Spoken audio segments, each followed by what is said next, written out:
ডাকঘর যে নাটকটা লেখা আছে সেই ডাকঘর নাটকে আমরা যেটা দেখতে পাবো সেটা হচ্ছে যে কুসংস্কারের বিরুদ্ধে সাধারণ বাচ্চারা মানে বাচ্চাদের মন কিভাবে উন্মুক্ত হয় বা কিভাবে তারা প্রস্ফুটিত হয়ে মুক্তির দ্বার খোঁজে মানে মুক্তি হিসাবে খোঁজে। তো সেই জায়গাটা নিয়ে এই নাটকটা লেখা হয়েছে যে মোটামুটি কুসংস্কারের ওপর বাচ্চাদের মুক্তির প্রভাব। তো সেটা হচ্ছে নাটকের উদ্দেশ্য লেখাটা। এখানে যে একটা অমল চরিত্র পাবো সেই অমল চরিত্রটি হচ্ছে মানবতার মুক্তির প্রতীক। মানে মৃত্যুই যে মানুষের মুক্তি সেটা একটা রবীন্দ্রনাথ এখানে দেখানোর চেষ্টা করেছে। রবীন্দ্রনাথের দীর্ঘ যে সময়টা উনি লেখালেখি করেছেন, প্রায় উনি 13 বছর বয়স থেকে লিখছেন, 1941 পর্যন্তই লিখেছেন, মানে মৃত্যুর আগে পর্যন্ত। তো এই যে বিশাল পর্যায়, সেই বিশাল পর্যায়টাকে উনি নিজেই 7টা পর্যায়ে ভাগ করেছেন, যেখানে বিভিন্ন সময় ভগবানের ওপর বিশ্বাস, তারপর ভগবান থেকে বিশ্বাস নেই একবার, তারপর ভগবানের কার্যকলাপের ওপরে বিভিন্ন রকমের মতবিরোধ প্রকাশ করা, বিভিন্ন জায়গায় বিভিন্ন রকমের তিনি কাটাছেঁড়া করেছেন নিজের লেখা নিয়েই। এমন নয় যে লোকের লেখা নিয়ে করেছেন, নিজের লেখা নিয়েই করেছেন। তো যখন তিনি মৃত্যুর কাছাকাছি প্রায় বয়স হয়ে গেছে, সেই সময়টায় তিনি কিন্তু একদম আধ্যাত্মিক জগৎ বলতে এখানে মৃত্যুর প্রতীককে খুব বিশ্বাসী। আগের সিলেবাসে মানে তোদের আগের সিলেবাসে একটা কবিতা ছিল রূপনারায়ণের কুলে, সেটাও কিন্তু এই মৃত্যুর পটভূমিতেই লেখা। মৃত্যুর পটভূমিতে লেখা বলতে ওটাও 1941 সালে লেখা, ওটাতে একদম মৃত্যুর কাছাকাছি সময়ে লেখা, প্রায় ওটা লেখার প্রায় 3-4 মাস পরেই বোধহয় উনি মারা গিয়েছিলেন। তো সেক্ষেত্রে ওখানে দেখা যাচ্ছে যে মৃত্যু হচ্ছে মানুষের জীবনের সর্বসত্য একটা বিষয়। সেখানে এইটাও যে অমলের মধ্যে দিয়ে কুসংস্কার থেকে মুক্তি পাওয়ার রাস্তা হিসেবে তিনি মৃত্যুকে দেখিয়েছেন। মৃত্যুই আত্মার মুক্তি, মৃত্যুই শান্তি, এই ব্যাপারটাকে তিনি বোঝানোর চেষ্টা করেছেন। তো সেই ডাকঘর গল্পটা যত মানে পড়া যাবে তত ব্যাপারটা বোঝা যাবে। মাধব দত্ত, মুশকিলে পড়ে গেছি। যখন ও ছিল তখন ছিলই না, কোনো ভাবনাও ছিল না। এখন ও কোথা থেকে এসে আমার ঘরে জুড়ে বসলো। ও চলে গেলে আমার এই ঘর যেন আর ঘরই থাকবে না। কবিরাজ মশাই, আপনি কি মনে করেন ওকে মানে কোনো কারোর একটা আগমন বা কারোর একটা থাকার কথা বলা হয়েছে, যে সে যতক্ষণ বাড়িতে আছে বাড়িটা বাড়ি মনে হয়, সে না থাকলে মনেই হবে না। সে যতদিন না ছিল, মানে মানুষ হচ্ছে অভ্যাসের দাস। যখন তোর কাছে ফোন ছিল না তখন তুই ফোন ছাড়াই দিব্যি কাটিয়ে দিতে পারতিস, কিন্তু যখন ফোন আছে তখন ফোন ছাড়া মানে কীরকম যেন আধুরা আধুরা লাগতা হয়, এরকম টাইপের ব্যাপার। তো যখন অভ্যাস হয়ে যায় তখন সেই অভ্যাসটাকে ত্যাগ করা খুব কঠিন ব্যাপার। এই যে ধর কোভিডের সময় বাচ্চারা ফোন অ্যাডিক্টেড হলো, কেন হলো না, পড়াশোনার ক্ষেত্রেই হলো। পড়াশোনা করতে গিয়েই ফোনটা তারা পেলো। তার মানে আমরা টবের বাচ্চাগুলোকে, যাদেরকে এতদিন ফোন দিচ্ছিলাম না, তাদেরকে মাটিতে বসালাম, মানে উন্মুক্ত ব্যাপার। মাটিতে একবার গাছ বসিয়ে ফেললে সেই গাছটা তুলে টবে বসানো যাবে না। এটা হচ্ছে একটা সমস্যা, যে গাছ টবে আছে সেই গাছ টব থেকে মাটিতে যাবে, কিন্তু মাটির গাছ টবে আসা যাবে না। তার মানে যার অভ্যাস ছিল না সে অভ্যাস না থাকা ভালো, কিন্তু যখন অভ্যাস হয়ে গেছে তখন সে না থাকলে বাড়িটা সত্যিই বা ঘরটা জীবনটা সত্যি ফাঁকা লাগে বা সমস্যার সৃষ্টি হয়। ওর ভাগ্যে যদি আয়ু থাকে তাহলে দীর্ঘকাল বাঁচতেও পারে, কিন্তু আয়ুর্বেদে যেরকম লিখেছে তাতে তো মৃত্যু অবশ্যম্ভাবী। এখানে যেটা বাক্যটা কমপ্লিট হয়নি, তার মানে তার মৃত্যু আসবে। মাধব দত্ত বলেন কি, শাস্ত্রে বলছে পৈতৃকান সন্নিপাতজাত কফ বাত সমুদ বান। থাক আপনার ওই শ্লোকগুলো আওড়াবেন না, ওতে আমার আরও ভয় বেড়ে যায়। এখন কি করতে হবে সেইটা বলে দিন, মানে কি করলে আমার ছেলেটা বাঁচবে বা যার কথা হচ্ছে সে বাঁচবে সেটা বলে দিন। নস্য লইয়া, তখনকার লোকেরা নস্যি নিত, মানে নাক পরিষ্কার করার জন্য, খুব সাবধানে রাখতে হবে।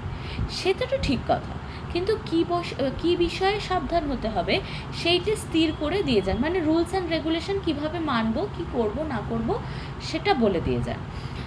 আমি তো পূর্বেই বলেছি ওকে বাইরে যেতে দিলে হবে না। এই যে বাইরে যেতে দেওয়া যাবে না, যে তুমি বাইরে থাকো বাড়িতে থাকো, সেই জায়গাটাই যেন থাকে। আমি ছেলে মানুষ, ওকে দিনরাত ঘরের মধ্যে রাখা যে ভারী শক্ত। তা কী বলবেন, করবেন বলেন? এই শরৎকালের রৌদ্র আর বায়ু দুই বালকের পক্ষে বিষোদ্বহ। মানে শরৎকালের রৌদ্র আর বায়ু কেন? শরৎকাল হচ্ছে এমন একটা সময় যে সময়টা সিজন চেঞ্জ হয়, মানে এক এক্সট্রিম গরম থেকে শরতের পর থেকে ঠান্ডা পড়তে পড়তে থাকে। এখনকার মানে ওয়েদার দিয়ে ভাবিস না, এখন তো কালী পুজোতেও গরম হয়, কিন্তু তখনকার সময় যখন রবীন্দ্রনাথ লিখছেন বা রবীন্দ্রনাথের সময় শরৎকাল মানে সত্যিই একটা শরতের আভা বা শিশির পড়তো এবং তখন একটা ঠান্ডার ভাব থাকতো। সেজন্যই বলছে রৌদ্র এবং বায়ু দুটোই বালকের জন্য বিষোদ্বহ, মানে খুব খারাপ। কারণ কিনা শাস্ত্রে বলেছে অকস্মাতে জ্বরে কাশে মালায়নম হলিমকে। মাধব দত্ত থাক আপনার শাস্ত্র থাক, তাহলে ওকে বন্ধ করেই রেখে দিতে হবে, অন্য কোনো উপায় নেই, কিছু না। কারণ পবনে তবনে চৈব, মানে ইনি খালি নিজের যে জ্ঞান সেটা কিন্তু আওড়াতে চাইছেন সেই বড় বড় শ্লোক দিয়ে, যে আয়ুর্বেদ শাস্ত্রটা তিনি কতটা ভালো পড়েছেন বা তিনি কতটা ভালো কবিরাজ, তার কথা কেন মাধব দত্তের মানা উচিত সেটা কিন্তু তিনি ব্যাখ্যা করছেন, যে আমি এটা এত এত শ্লোক জানি, আমি এই শ্লোকগুলো আওড়াতে পারি, তো সেই কারণে আপনাদের উচিত আমি যেটা বলছি সেটা মেনে নেওয়া। আপনারও চৈব নিয়ে আমার কি হবে বলেন তো? ও থাক না, কি করতে হবে সেইটা বলে দিন। কিন্তু আপনার ব্যবস্থা বড় কঠোর, রোগের সমস্ত দুঃখ ও বেচারা চুপ করে সহ্য করে, কিন্তু আপনার ওষুধ খাওয়ার সময় ওর কষ্ট দেখে আমার বুক ফেটে যায়। অর্থাৎ রোগের কষ্টটা সে সহ্য করে নিচ্ছে, রোগে যে তাকে কষ্ট দিচ্ছে যে কারণে তার কষ্ট হচ্ছে সেটা কিন্তু সে সহ্য করছে, কিন্তু কবিরাজ মশাই যে ওষুধ দিচ্ছে সেটা সে খাওয়ার সময় ভীষণ মানে বায়না করছে, মানে সহ্য করতে পারছে না। সেই কষ্ট যত প্রবল তার ফলও তত বেশি, অর্থাৎ কষ্ট যত প্রবল হবে তত ফল বেশি পাওয়া যাবে। তাই তো মহর্ষি চর্বণ বলেছেন ভেষজং হিত বাক্যচং তিক্তং আশু ফলপ্রদং। আজ তবে উঠি দত্তমশাই, মানে এইখানের এই ভেষজ হিত বাক্যঞ্চ তিক্তং আশু ফলপ্রদং মানে হচ্ছে যত তিক্ত খাবার হবে বা তেত ওষুধ হবে তত তোমার ফল প্রদানটা ভালো হবে, মানে পাচন খেলে ভালো তাড়াতাড়ি কাজ হবে, এটা হচ্ছে ব্যাপার। আজ তবে উঠি দত্তমশাই, মানে দত্তমশাই মাধব দত্তকে বলছেন। ঠাকুরদার প্রবেশ, এরে ঠাকুরদা এসেছেন, সর্বনাশ করলে। কেন, আমাকে তোমার ভয় কিসের? তুমি যে ছেলে খ্যাপাবার সর্দার, ছেলে খ্যাপাবার সর্দার মানে তার মধ্যে এমন একটা মুক্তি আছে। ঠাকুরদা হচ্ছে এখানে মুক্তির প্রতীক। মুক্তি আছে, যে মুক্তিটায় বাচ্চারা সাহচর্য পেলে বা যে কেউ সাহচর্য পেলে মন উৎফুল্ল হয়ে ওঠে, বাইরে বেরোবার বা বন্ধন ত্যাগ করবার ইচ্ছা জাগে তাদের মনে। তুমি তো ছেলে নাও, তোমার ঘরে ছেলেও নেই, তবে তোমার খ্যাপাবার বয়সও গেছে, তোমার ভাবনা কি? অর্থাৎ তোমাকে মানে মাধব দত্তকে বলছে যে তুমি বাচ্চা ছেলে নাও, যে আমি তোমাকে খ্যাপাবো, তোমার ঘরে ছেলেও নেই আর তোমার খেপবার বয়সও নয়, মানে তুমি যে খেপে যাবে আমার কথায় তালে তাল মিলিয়ে চলে যাবে সেই বয়সটাও তোমার নয়, তাহলে তোমার ভাবনা কি আছে? ঘরে যে ছেলে এনেছি একটা, অর্থাৎ ছেলে একটা এনেছি, এখানে অমলের কথা বলা হয়েছে। সে কীরকম? আমার স্ত্রী যে পোষ্যপুত্র নেবার জন্য ক্ষেপে উঠেছিল, পোষ্যপুত্র মানে দত্তপুত্র, মানে অ্যাডপ্ট করেছেন আর কি, সে তো অনেক দিন থেকেই শুনছি, কিন্তু তুমি যে নিতে চাও না। জানো তো ভাই, অনেক কষ্টে টাকা করেছি, কোথা থেকে পরের ছেলে এসে আমার বহু পরিশ্রমের ধন বিনা পরিশ্রমে ক্ষয় করতে থাকবে, এ কথা মনে করলেও আমার খারাপ লাগতো। কিন্তু এ ছেলেটি আমার যে কীরকম লেগে গিয়েছে, মানে ভালো লেগে গিয়েছে। কিছু কিছু বাচ্চাকে দেখলে মায়া লাগে, দেখবি সে বাচ্চারা তোকেও যেমন পছন্দ করবে, তোরও বাচ্চাটাকে পছন্দ হয়ে যাবে, সেরকম একটা ব্যাপার মাধব দত্তেরও হয়েছে। তাই এর জন্য টাকা যতই খরচ করছো ততই মনে করছো যে সে যেন টাকার পরম ভাগ্য। আগে টাকা রোজগার করতুম, সে কেবল একটা নেশার মতো ছিল, না করে কোনো মতে থাকতে পারতুম না, কিন্তু এখন যা টাকা করছি সবই ওই ছেলে পাবে জেনে উপার্জনে ভারী একটা আনন্দ পাচ্ছি।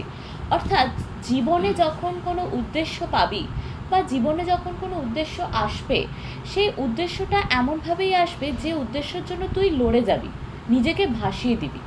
দেখ, টাকা রোজগার করা খুব সোজা ব্যাপার, খুব সোজা ব্যাপার, তুই চাইলেই টাকা রোজগার করতে পারিস। এই যে লোকেরা বলে না পশ্চিমবঙ্গে টাকা নেই বা চাকরি নেই, চাকরিটা আছে কিন্তু তুই কি করতে চাস সেরকম নেই। ধর অনেকের ইচ্ছা আছে যে একটা অফিসে চাকরি করবে, সে অফিসে যাবে, এসিটা চালাবে, কোটটা খুলে চেয়ারে রাখবে, টেবিলের ওপর পা তুলে বসে থাকবে আর সারাদিনে একটা সই করবে। এরকম চাকরি খুব সমস্যা। কিন্তু যারা কাজ করতে চায়, যারা সত্যি সত্যি কাজ করতে চায়, তাদের জন্য কাজ আছে। এবার ধর কেউ ধর বিটেক করে কম রোজগার করছে, সেটা কিন্তু তাদের সাথে অন্যায় হচ্ছে, কিন্তু সেটাকেও যদি তারা নিজেদেরকে আরও পলিশ করে, সেটাও কিন্তু তারা পেতে পারে। এমন বলছি না যে কাজ নেই, কাজ আছে, কিন্তু স্যাটিসফ্যাকশন পাওয়ারও একটা ব্যাপার আছে। তো সেই জায়গা থেকে রোজগার করা খুব সোজা। মাসে 10-20 হাজার টাকা যারা এডুকেটেড লোক তারা রোজগার করতেই পারে, কিন্তু খরচ করা, সেই খরচ করাটা কিন্তু খুব শক্তের ব্যাপার। যখন তুই খরচ করবি তখন নয় একটা ভাবনা আসতে পারে যে খরচ করব কেন, আমি কষ্ট করে রোজগার করছি, আমার টাকাগুলো জমিয়ে রাখি, বাবার টাকাগুলো খরচ করি, এটা একটা ভাবনা আসতে পারে। আর একটা ভাবনা আসতে পারে যে জীবন তো একটাই, চলো সব উড়িয়ে দিই, দিয়ে 20,000 টাকার 20,000 টাকাই সে উড়িয়ে দিল, মাসের শেষে পুরো ফকির হয়ে বসে আছে, আবার কবে 20,000 টাকাটা আসবে সেই অপেক্ষা করছে। তাহলে দুটোভাবে করা যায়। এবার সৎভাবে টাকা রোজগার করে তার যে আমি যে এত টাকা রোজগার করছি সেটা পরের ছেলে এসে নিয়ে যাবে, সেটা তিনি মেনে নিতে পারছিলেন না। তার থেকে নিজের সন্তান হলে তিনি তাকে ওটা দিতে পারতেন, যে আমার রক্তের কোনো সম্পর্কের লোক, আমার সন্তান, আমার রক্তের সন্তান, সে আমার রোজগার, কষ্টের রোজগারের টাকা সে পাবে। কিন্তু এই বাচ্চাটিকে দেখে, অমলের কথা এখানে বলেছে, অমলকে দেখে তার মনে হয়েছে যে এর জন্য যতই খরচ করি না কেন সেটা খুব কম খরচ করা হবে। এটা একটা ফিলিংস। তুই ধর কোনো সময় বৃদ্ধাশ্রমে গেছিস বা অনাথ আশ্রমে গেছিস, ঠিক আছে, তোর মনে হলো তোর যা রোজগার করা টাকা আছে এদের মধ্যেই দিতে হবে, এখান থেকে তোকে কেউ আটকাতেই পারবে না, তোর মনে যদি এই ফিলিংসটা আসে। কারণ ওখানে দিলে সমস্ত বাচ্চারা পাবে সমানভাবে, সমস্ত বৃদ্ধ বাবা মায়েরা পাবেন যারা ওখানে থাকেন। এবার এই যে খরচটা, এটা খুব মহৎ খরচ। সেরকমই অমলের পিছনে যে ফিলিংসটা এসেছে মাধব দত্তের, সেটাও কিন্তু খুব মহৎ ফিলিংস, যে এই ফিলিংসটা দিয়ে তিনি তার রোজগারের টাকা একটা অন্য ছেলের পিছনে খরচ করতে রাজি আছেন। তার মানে অমলের সেই মুক্তির চিন্তা আছে, যেটা লোকের ওপর প্রভাব ফেলতে পারে, মুক্ত চিন্তার একটা প্রভাব, সেটা অমলের ক্যারেক্টারে কিন্তু আছে। বেশ বেশ ভাই, ছেলেটি কোথায় পেলে বলো দেখি? আমার স্ত্রীর গ্রাম সম্পর্কে ভাইপো, ছোটবেলা থেকে বেচারার মা নেই, আবার সেদিন তার বাপও মারা গেছে। আহা, তবে তো আমাকে তার দরকার আছে। অর্থাৎ সে মুক্তির চিন্তা নিয়ে আসছে, ঠাকুরদা যিনি চরিত্রটি মুক্তির চিন্তা নিয়ে আসছেন, অর্থাৎ মুক্তি দেবেন। ও বলছে যে তবে তাকে আমার দরকার আছে। সে যখন বাবা মাহীন, বাবা মা ছাড়া, তখন তার মনে একটা কক্ষে মানে কক্ষুত ব্যাপার আছে, যে ব্যাপারটা সে নিজেকে একটু বন্ধ করে রাখে। বাবা মা সম্পর্কে কথা বলতে পারবে না, বাবা মার সম্পর্কে কেউ কিছু বললে সেটা মেনে নিতে পারবে না, বা বাবা মার একটা ইমোশন তার কাজ করবে। তো এই যে জায়গা থেকেও তাকে বেরোতে হবে, কারণ মৃত্যুটা হচ্ছে অবিনশ্বর, সবার আসবে, কখন আসবে কিভাবে আসবে আমরা কেউ জানি না। সেই জন্য মৃত্যুর চিন্তা থেকে যত তাড়াতাড়ি আমরা বেরোতে পারবো ততই ভালো। এই যে ধর প্রত্যেক দিন যদি আমি ভাবি আমি তো মরেই যাব, কি হবে এত কাজ করে, তাহলে আমি বাঁচবো কবে? এটা তো নিশ্চিত যে যখন আমি জন্মেছি আমি কি করব না করব, কি হব না হব, সেটা অনেক পরের কথা, অনেক দূরের কথা, কিন্তু আমি মরে যাব একদিন, এটা কিন্তু সত্যি কথা, যে আমি কোনো না কোনো দিন মারা যাব, কিছুভাবে একটা মারা যাব। তাহলে আমি যদি প্রত্যেক দিনই মৃত্যু চিন্তা করি তাহলে তো আমার বাঁচাটাই হবে না। ধর আমি যদি 5 বছর বয়সে ভাবতাম যে পড়াশোনা করে কি হবে, কী করতে মা বাবা শেখাচ্ছে, আমি তো সেই মরেই যাব, তাহলে কি আর 25 বছরে তো গোমূর্খ হয়ে বসে থাকতাম। এবার ধর আমি 25 বছরে ভাবছি কী করতে রোজগার করছি, কী করতে টাকা পয়সা জমাবো, আমি তো মরেই যাব, তাহলে 50 বছর বয়সে নিশ্চয়ই আমাকে গিয়ে হাতে মানে হারিকেন ধরে বসে থাকতে হবে। তাহলে এই যে চিন্তা ভাবনাটা, মৃত্যু অবশ্যম্ভাবী সত্য, কিন্তু তার সম্পর্কে সবসময় চিন্তা করতে নেই, সেটা আসবে, নিয়মের খাতিরেই আসবে। তখন তোমাকে টাকা পয়সা সমস্ত কিছু ছেড়ে রেখেই সেই মৃত্যুর সাথে যেতে হবে। তখন তুমি কত রোজগার করেছো, কত সেভ করেছো, সেটা ডাজন্ট ম্যাটার, যে আমি এগুলো সেভিং করেছি, আমি এগুলো ভোগ করবো তারপর যাবো, এটা হবে না। কিন্তু মৃত্যুর চিন্তা থেকে বেরোতে হবে। তাই বাবা মার মৃত্যুর চিন্তা থেকেও তাকে বেরোতে হবে। সেই জন্য বলছে তবে তাহলে তো আমাকে তার ভীষণ দরকার। আচ্ছা, কবিরাজ বলেছে তার ওইটুকু শরীরে একসঙ্গে বাত, পিত্ত, শ্লেষ্মা যেরকম প্রকুপিত হয়ে উঠেছে, মানে তার কোনো অঙ্গে একটা বাত আছে, পিত্ত মানে হচ্ছে তার পিত্তথলিতে মানে ব্লাডারের সমস্যা আছে, শ্লেষ্মা মানে তার সর্দি কাশির ধাত আছে, মানে সবকটাই তার খুব ভয়ানক সমস্যা আর কি। যেরকম প্রকোপিত হয়েছে মানে বেড়ে বেড়ে উঠেছে, তাতে আর তার আর বড় আশা নেই। এখন একমাত্র উপায় তাকে কোনো রকমে এই শরতের রৌদ্র আর বাতাস থেকে বাঁচিয়ে ঘরে বন্ধ করে রাখা। ছেলেগুলোকে ঘরের বার করাই তোমার এই বুড়ো বয়সের খেলা, তাই তোমাকে ভয় করি। এখানে ঘর হচ্ছে একটা বদ্ধ চিন্তার প্রতীক, আর ঠাকুরদাদা বা মাধব দত্ত দুজনে এক একটা প্রতীক বহন করছে। মাধব দত্ত এই বদ্ধ ঘরেরই মানে বদ্ধ ঘরের মেনে নেওয়ার প্রতীক, মানে বদ্ধতা মেনে নেওয়া, বশ্যতা স্বীকার করার প্রতীক। আর ঠাকুরদা হচ্ছেন এই বদ্ধ ধারণা থেকে মুক্তির প্রতীক। এবার ধর এই যে ছেলেটি, অমল ছেলেটি, সেই ছেলেটি নয় এই এত সমস্যা হলে তার কবিরাজ যখন বলে দিয়েছে সে মারা যাবে, সে মারা যাবে, তাহলে তাকে তো বাকি দিনগুলো এনজয় করে কাটিয়ে নেওয়া উচিত, যে আর কতদিন সে বেঁচে থাকবে সে একটু আনন্দ করে কেটে নিক। এটা হচ্ছে ঠাকুরদার বক্তব্য, মানে ঠাকুরদা এইভাবে ভাবতে পারেন। কিন্তু মাধব দত্তের বক্তব্য যে ওকে বন্ধ করে রেখে দে, তাতে যে কদিন বাঁচবে, এটা তো আরও তাড়াতাড়ি মরে যাবে। বাচ্চা ছেলে, ও তো এত রোগের প্রকোপ বুঝছে না, ওর কষ্ট হচ্ছে ও এটুকু বুঝছে, কিন্তু ওকে এরমভাবে থাকলে ও বেঁচে থাকবে। ওর বক্তব্য তখন হবে বেঁচে থেকে কী হবে, এখনই যদি আমি এরকমভাবে বন্ধ থাকি, সারা জীবন যদি বন্ধই থাকে তাহলে তার বেঁচে থেকে লাভটা কী? এটা হচ্ছে ঠাকুরদার বক্তব্য। ঠাকুরদা বলছেন মিছে বলেনি, একেবারে ভয়ানক হয়ে উঠেছি আমি, শরতের রৌদ্র আর হাওয়ার মতোই। কিন্তু ভাই, ঘরে ধরে রাখবার মতো খেলাও আমি কিছু জানি। আমার কাজকর্ম একটু সেরে আসি, তারপর ওই ছেলেটির সঙ্গে ভাব করে নেব। অমল গুপ্তের প্রবেশ। অমল, পিসেমশাই কি অমল? এই ছেলেটির কথাই এতক্ষণ ধরে হচ্ছিল আর কি। আমি কি ওই উঠোনটাতেও যেতে পারবো না? না বাবা, ওই যেখানটাতে পিসিমা জাঁতা দিয়ে ডাল ভাঙেন, ওই দেখো না, সেখানে ভাঙা ডালের খুদগুলি দুই হাতে তুলে নিয়ে লেজের ওপর ভর দিয়ে বসে কাঠবেড়ালি কুটুস কুটুস করে খাচ্ছে, ওখানে কি আমি যেতে পারবো না? না বাবা, দেখ বাচ্চাটার ইচ্ছা দেখ, যে ও ওইটুকু উঠোন যেখানে ডাল ভাঙা আছে, কাঠবেড়ালিরা খাচ্ছে, ওই কাঠবেড়ালিটুকুর কাছে যেতে চাইছে, যেখানে সেখানেও তাকে যেতে দেওয়া হবে না। আমি যদি কাঠবেড়ালি হতুম তবে বেশ হতো, কিন্তু পিসেমশাই আমাকে কেন বেরোতে দেবে না? অর্থাৎ কাঠবেড়ালি হলে ও সব জায়গায় যেতে পারতো, তার মানে অমলের সব জায়গায় যাওয়ার ইচ্ছা আছে, ও দুনিয়াটাকে দেখবার ইচ্ছা আছে, সমস্ত কিছু এনজয় করবার ইচ্ছা আছে। কবিরাজ যে বলেছে বাইরে গেলে তোমার অসুখ করবে। কবিরাজ কেমন করে জানলে? বলো কি অমল, কবিরাজ জানবে না? সে যে এত বড় বড় পুঁথি পড়ে ফেলেছে, তার মানে যে পুঁথি পড়েছে সেই সব জানতে পারে। এটা হচ্ছে তখনকার সময়ের মানুষের বক্তব্য, যে সংস্কৃত বলতে পারছে, সংস্কৃত শ্লোক আওড়াচ্ছে, মানে যেটা তোদের প্রথমে বলছিলাম, যে নিজের যে সত্তা বা আমি যে কত জানি সেটা প্রমাণ করার জন্য উনি আরও বেশি বেশি শ্লোক বলে যাচ্ছিলেন, যে শ্লোকগুলো হয়তো সাধারণ মানুষ বুঝবে না, কিন্তু তাকে শ্লোক বলতে হবে, ভয়ঙ্কর কিছু একটা রোগ হয়েছে সেটা বোঝানোর জন্য। পুঁথি পড়লেই কি সমস্ত জানতে পারে? ভালো প্রশ্ন। এই প্রশ্নগুলোই হচ্ছে মুক্ত চিন্তার প্রশ্ন, সমস্ত কিছু সে মেনে নেয় না। পুঁথি পড়লে কি সব জানতে পারে? বেশ, তাও বুঝি জানো না? দীর্ঘশ্বাস ফেলিয়া, আমি যে পুঁথি কিছুই পড়িনি তাই জানি না। তোমরা পুঁথি পড়েছে তাই জানে, আমি তো কিছুই পুঁথি পড়িনি, তাই আমি কিছু জানি না। এই যে বলছো তাও বুঝি জানো না, এই যে বলেছে না মাধব দত্ত যে তুমি কিছু জানো না, সেজন্য বলছে আমি পুঁথি পড়িনি তাই আমি জানি না। দেখো, বড় বড় পণ্ডিতেরা সব তোমারই মতো, তারা ঘর থেকে তো বেরোয় না। না, কখন বেরোবে বলো? তারা বসে বসে কেবল পুঁথি পড়ে, আর কোনো দিকেই তাদের চোখ নেই। অমলবাবু, তুমিও বড় হলে পণ্ডিত হবে, বসে বসে তা এই এত বড় বড় সব পুঁথি পড়বে, সবাই দেখে আশ্চর্য হয়ে যাবে। না না পিসেমশাই, তোমার দুটো পায়ে পড়ি, আমি পণ্ডিত হব না। পিসেমশাই, আমি পণ্ডিত হব না, মানে পণ্ডিত হওয়া মানে তো বাড়িতে বসে থাকতে হবে, আর অনেক পড়তে হবে। ও পড়বেও না, ও পণ্ডিত হবে না, বাড়িতে বসেও থাকবে না, মোটা কথা বন্ধ থাকবে না।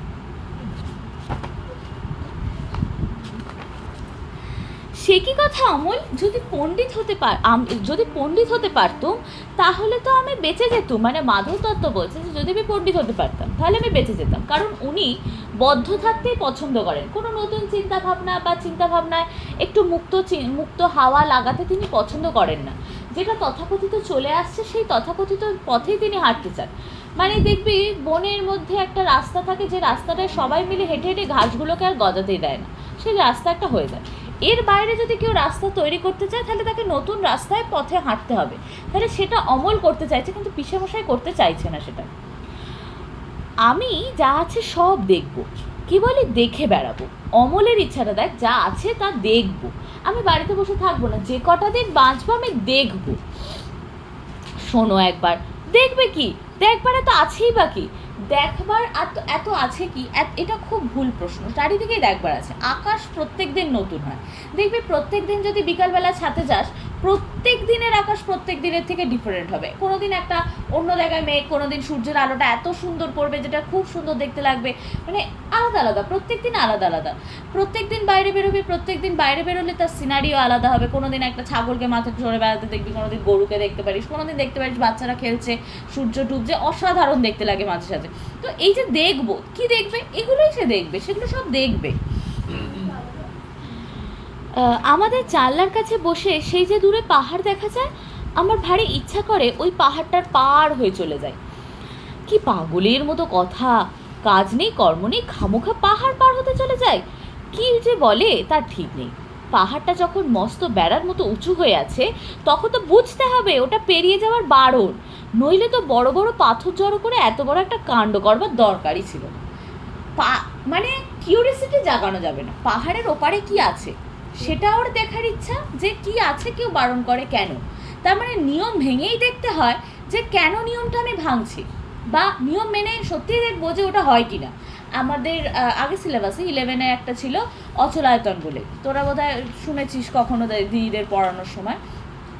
অচলায়তনে এরকম একটা চরিত্র ছিল পঞ্চক, যে পঞ্চক চরিত্রটার বক্তব্য ছিল যে নিয়ম ভেঙে দেখবো যে সত্যি আমার পাপ হয় কিনা।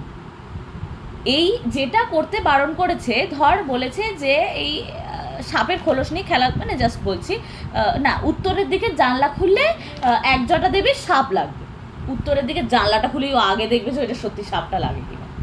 এটাই তো নিয়ম, যে যেটা কেন বারণ করছে, কেনটা দরকার জানা, যে আমাকে এটা বারণ করেছে, আমি বিশ্বাস করছি, মেনে নিচ্ছি চুপচাপ, সেটা এক জিনিস। আর একটা জিনিস হচ্ছে আমি মানে মানার আগে একবার দেখে নিচ্ছি যে সত্যি ওটা হয়। আমার বিপদ হয়েছে জানলে তবেই তো আমি ওটা করতে আরও সাহস পাবো, যে না তাহলে ওটা বিপদটা আমার একবার হয়েছিল তাহলে আর করবো না, তবে তো আমার ব্যাপারটা সত্যতাটা থাকবে। ও বলছে ওদের মানে মাধব দত্তর বক্তব্য, যখন পাথর জড়ো করে করে এত বড় একটা পাহাড় তৈরি করেছে, মানে ওর পারে যেতেই বারণ করছে, গেলেই বিপদ হবে। কেন বিপদ হবে, কি বিপদ হবে, বিপদ তো নাও হতে পারে। সেটা অমলের প্রশ্ন, যে আমি গিয়ে দেখবো যে বিপদটা তো নাও হতে পারে। পিসেমশাই, তোমার কি মনে হয় ও বারণ করছে, মানে পাহাড়টাকে তোমাকে বারণ করছে বলে মনে হয়? মানে বাচ্চা, কিন্তু তার ডায়লগগুলো রবীন্দ্রনাথ এত সুন্দর ম্যাচিওর দিয়েছে যে তোমার কি মনে হয় ও বারণ করছে? পাহাড় কি তোমার সাথে কথা বলে যে ও বারণ করবে তোমাকে? আমার ঠিক বোধ হয় পৃথিবীটা কথা কইতে পারে না, তাই অমনি করে নীল আকাশে হাত তুলে ডাকছে। অনেক দূরের যারা ঘরের মধ্যে বসে থাকে তারাও দুপুরবেলা একলা জানলার ধারে বসে ওই ডাক শুনতে পায়, পণ্ডিতরা বুঝি শুনতে পায় না। অর্থাৎ ওর বক্তব্য যে আকাশ ডাকছে, চুপ করে থাকলেও মনে হয় যেন আকাশ ডাকছে। দুপুরবেলার যে নিস্তব্ধতা, সেই নিস্তব্ধতারও একটা ডাক আছে, একটা কণ্ঠ আছে, যেটা আমরা শুনতে পাই, পণ্ডিত মশাইরা শুনতে পায় না। তারা তো তোমার মতো খ্যাপা নয়, তাই তারা শুনতে চায়ও না, তার মানে তারা বাইরে বেরোতে চায় না। তথাকথিত যে রাস্তা, সেই রাস্তাতেই হাঁটতে চায়, তারা বাইরের জগৎটা বুঝতেও চায় না, দেখতেও চায় না, কোনো নতুন ভাবনা ভাবতেই চায় না। আমার মতো খ্যাপা আমি কালকে একজনকে দেখেছিল। সত্যি নাকি? কীরকম শুনি? তার কাঁধে একটা বাঁশের লাঠির আগায় একটা পুটুলি বাঁধা, তার বাঁ হাতে একটা ঘটি, পুরনো একজোড়া নাকড়া জুতো পরে সে ওই মাঠের পথ দিয়ে পাহাড়ের দিকেই যাচ্ছিল। আমি তাকে ডেকে জিজ্ঞাসা করলুম, তুমি কোথায় যাচ্ছ? সে বললে, কি জানি, যেখানে হয়, অর্থাৎ কোনো দিক নেই, কোথাও একটা যাচ্ছি। আমি জিজ্ঞাসা করলুম, কেন যাচ্ছ? সে বললে, কাজ খুঁজতে যাচ্ছি। আচ্ছা পিসেমশাই, কাজ কি খুঁজতে হয়? মানে কাজ কি খুঁজে বার করতে হয়? মানে কাজ কি এমনি এমনি আসে না, কাজ কি খুঁজে বার করতেই হয়? হয় বই কি, কত লোক কাজ খুঁজে বেড়ায়। বেশ তো, আমিও তাদের মতো কাজ খুঁজে বেড়াবো। মানে আমি পণ্ডিত হব না, আমি কাজ খুঁজে বেড়াবো। খুঁজে যদি না পাও, খুঁজে যদি না পাই তো আবার খুঁজবো। তারপরে সেই নাগরা জুতো পরা লোকটা চলে গেল।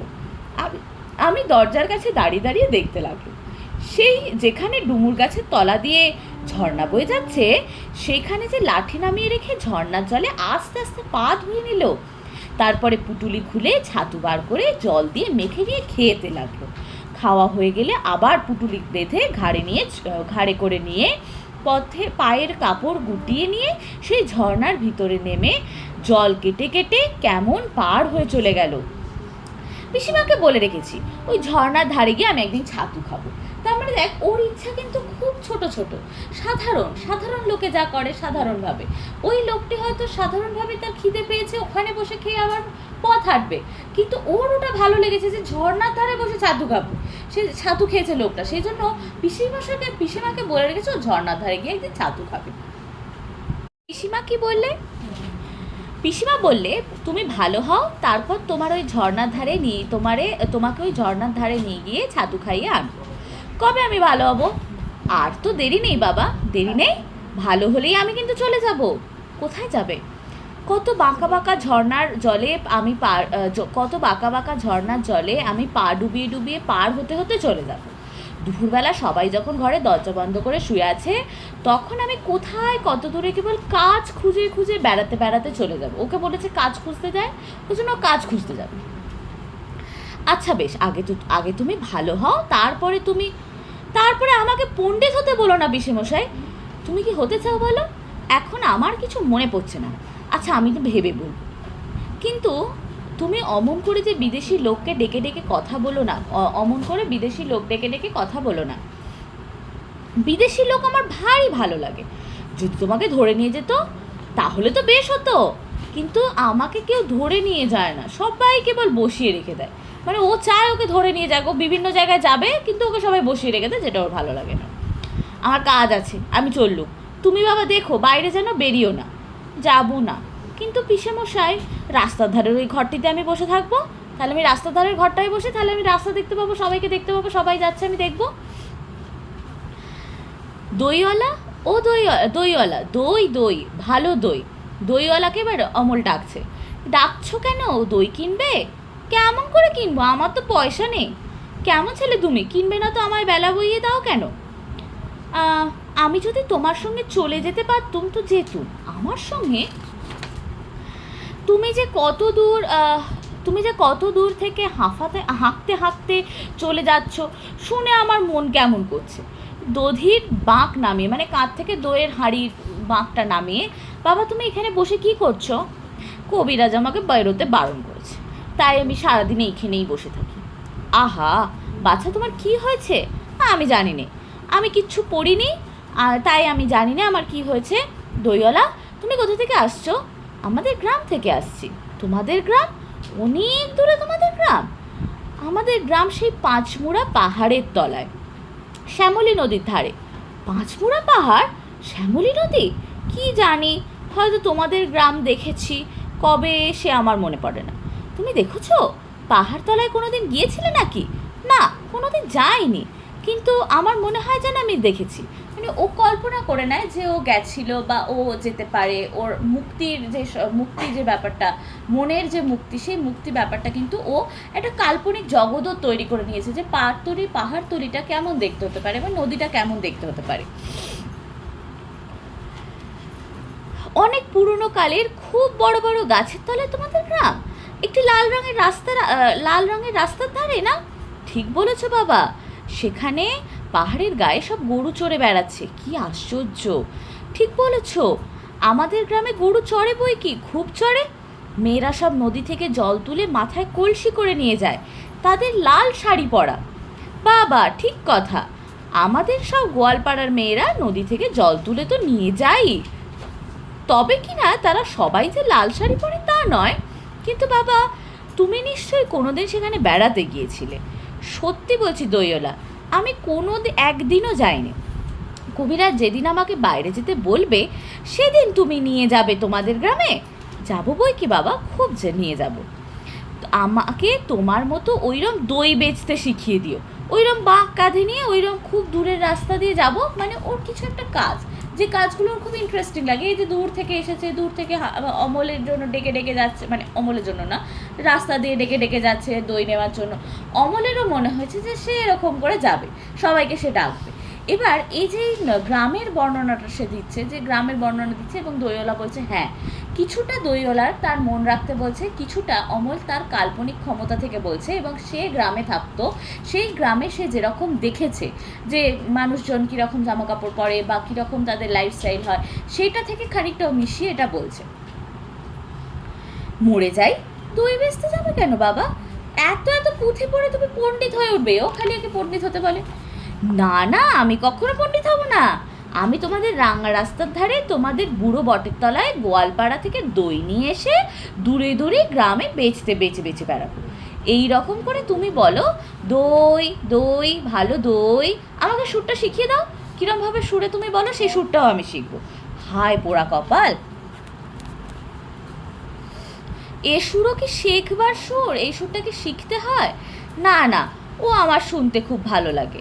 আকাশের খুব শেষ থেকে যেমন পাখির ডাক শুনলে মন উদাস হয়ে যায়, তেমনি ওই রাস্তার মোড় থেকে ওই গাছের সারির মধ্যে দিয়ে যখন তোমার ডাক আসছিল, আমার মনে হচ্ছিল কি জানি কি মনে হচ্ছিল, অর্থাৎ ওই ডাকটা ওর সমস্ত বন্ধন ছিঁড়ে, সমস্ত বাঁধন ছিঁড়ে বেরিয়ে যাওয়ার ডাক মনে হচ্ছিল, যেন এই ডাকটায় আমি বেরিয়ে যেতে পারবো, এই বন্ধন আমাকে আর আটকে রাখতে পারবে না, এরকম মনে হচ্ছিল তার।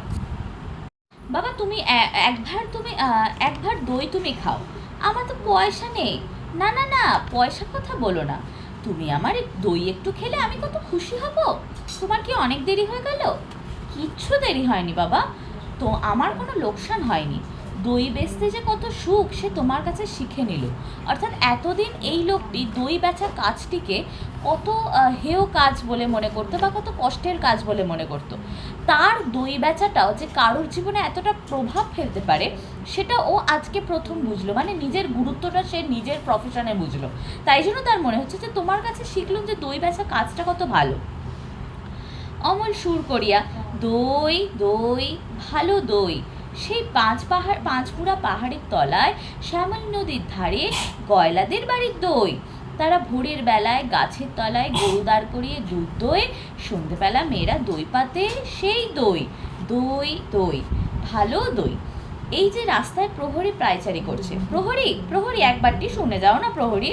আবার প্রহরী, এই প্রহরীরা কোনো নাম নেই, এরা আসে চলে যায়, এদের স্থায়ী কোনো প্রভাব নেই। অমন করে ডাকাডাকি করছো কেন? আমাকে ভয় করো না তুমি? কেন তোমাকে ভয় করবো কেন? যদি তোমাকে ধরে নিয়ে যাই? কোথায় ধরে নিয়ে যাবে? অনেক দূরে, ওই পাহাড় পেরিয়ে রাজার কাছে, একেবারে রাজার কাছে নিয়ে যদি নিয়ে যাই। রাজার কাছে নিয়ে যাও না আমাকে, কিন্তু আমাকে যে কবিরাজ বাইরে যেতে বারণ করেছে, আমাকে কেউ কোথাও ধরে নিয়ে যেতে পারবে না, আমাকে কেবল দিন রাত্রি এখানেই বসে থাকতে হবে, মানে আমার কোথাও যাওয়ার জায়গা নেই। তুমি ধরে নিয়ে গেলে তোমার ভালোই হবে, তুমি ধরে নিয়ে যাও। কবিরাজ বারণ করেছে? আহা তাই বটে, তোমার মুখ যেন সাদা হয়ে গেছে, চোখের কোলে কালি পড়েছে, তোমার হাত দুখানিতে শিরাগুলি দেখা যাচ্ছে। তুমি ঘন্টা বাজাবে না প্রহরী? এখনো সময় হয়নি, মানে তখনকার সময় টাইম হলে আর কি, যেরকম আমরা ঘড়িতে সময় দেখি 1 ঘন্টা মানে 1টা 2টো বাজে, তখনকার সময় প্রহরীরা ঘন্টা বাজাতো। 12টার ঘন্টা মানে 12 বার ঘন্টা বাজাবে, তবে 12টা বেজেছে এটা বোঝা যাবে। 1টার ঘন্টা মানে 1 বার, 2টোর ঘন্টা মানে 2 বার, এরকমভাবে তখন সময় বোঝা যেত, যে প্রহরী ঘন্টা বাজিয়ে সময় বোঝাতো আর কি। আচ্ছা, তুমি ঘন্টা বাজাবে না প্রহরী? এখনো সময় হয়নি। কেউ বলে সময় বয়ে যাচ্ছে, কেউ বলে সময় হয়নি। দেখ কোট আনকোট শব্দগুলো লেখা আছে, সময় বয়ে যাচ্ছে, অর্থাৎ কারোর সময় বয়ে যায়, মানে কারোর সময় শেষ হয়ে যাচ্ছে, মানে তার জীবনে আর বেশি দিন বাকি নেই। আবার কেউ বলছে যে সময় এখনো হয়নি। আচ্ছা, তুমি ঘন্টা বাজিয়ে দিলেই তো সময় হবে, তুমি ঘন্টা বাজিয়ে দিলেই তো লোকে বিশ্বাস করবে যে সময় হবে। সে কি হয়? সময় হলে তবে আমি ঘন্টা বাজিয়ে দিই। বেশ লাগে তোমার ঘন্টা, আমার শুনতে ভারী ভালো লাগে। দুপুরবেলা আমাদের বাড়িতে যখন সকলের খাওয়া হয়ে যায়, পিসেমশাই কোথায় কাজ করতে বেরিয়ে যান, পিসিমা রামায়ণ পড়তে পড়তে ঘুমিয়ে পড়েন। আমাদের খুদে কুকুরটা উঠোনের ওই কোণটাতে ছায়ার লেজের মধ্যে মুখ গুজে ঘুমোতে থাকে। তখন তোমার ওই ঘন্টা বাজে ঢং ঢং ঢং ঢং ঢং ঢং। তোমার ঘন্টা কেন বাজে? ঘন্টা এই কথা সবাইকে বলে সময় বসে নেই, সময় কেবলই চলে যাচ্ছে। কোথায় চলে যাচ্ছে? কোন দেশে? কেউ সে কথা কেউ জানে না। সে দেশ বুঝি কেউ দেখে আসেনি। আমার ভারী ইচ্ছা করে ওই সময়ের সঙ্গে চলে যায়। যে দেশের কথা কেউ জানে না সেই অনেক দূরে, ওখানে চলে যাবে। বিভিন্ন জায়গায়ও যাবার ইচ্ছা, অজানাকে জানবার ইচ্ছা, যে বদ্ধ যে ধারণা, সেই ধারণা থেকে বেরোনোর ইচ্ছা। সে দেশে সবাইকে যেতে হবে বাবা, আমাকেও যেতে হবে, হবে বই কি। কিন্তু কবিরাজ যে আমাকে বাইরে যেতে বারণ করেছে, এই যে ওর খালি একটা বক্তব্য ভয় ঢুকে গেছে, বা একটা ধ্রুব সত্যের মতো বক্তব্য, যে কবিরাজই তো আমাকে বারণ করেছে, তাহলে সময়ের সাথে আমি যাবো কি করে? দইওয়ালার সাথে আমি যাবো কি করে? যাবো আমি কি করে? কোনোদিন কবিরাজি হয়তো সময় স্বয়ং হাত ধরে নিয়ে যাবেন। না না, তুমি তাকে জানো না, সে কেবলই ধরে রেখে দেয়, মানে যেতে দেয় না কোথায়, খালি ধরে রেখে দেয়। তার চেয়ে ভালো কবিরাজ যিনি আছেন তিনি এসে ছেড়ে দিয়ে যান, অর্থাৎ তার চেয়ে ভালো কবিরাজ যিনি আছেন তিনি এসে ছেড়ে দিয়ে যান। অর্থাৎ এখানে প্রহরী কিন্তু একটা আইরনিক্যালি কথা বলছেন, যে ভগবান আসবে হয়তো তোমাকে নিয়ে যেতে, তোমাকে নিয়ে গেলেই তোমার মুক্তি ঘটবে। সময় তো সবাইকে মৃত্যুর দিকেই নিয়ে যায়, তো সেই মৃত্যুতেই তোমাকে যেতে হবে, সেরকমই বলছে। আমার সেই ভালো কবিরাজ কবে আসবে? আমার যে আর বসে থাকতে ভাল লাগছে না। অমন কথা বলতে নি বাবা, দেখ এবার পরিষ্কার বোঝা যাচ্ছে যে তিনি মৃত্যুর কথাই বলছিলেন, ওই জন্য বলছে যে অমন কথা বলতে নি। ভালো কবিরাজ মানে তো তিনি মৃত্যুর দিকে নিয়ে যাবেন, মানে তাকে মুক্তি, সম্পূর্ণ মুক্তি, তার শারীরিক মানসিক সমস্ত বন্ধন থেকে তার মুক্তি ঘটবে।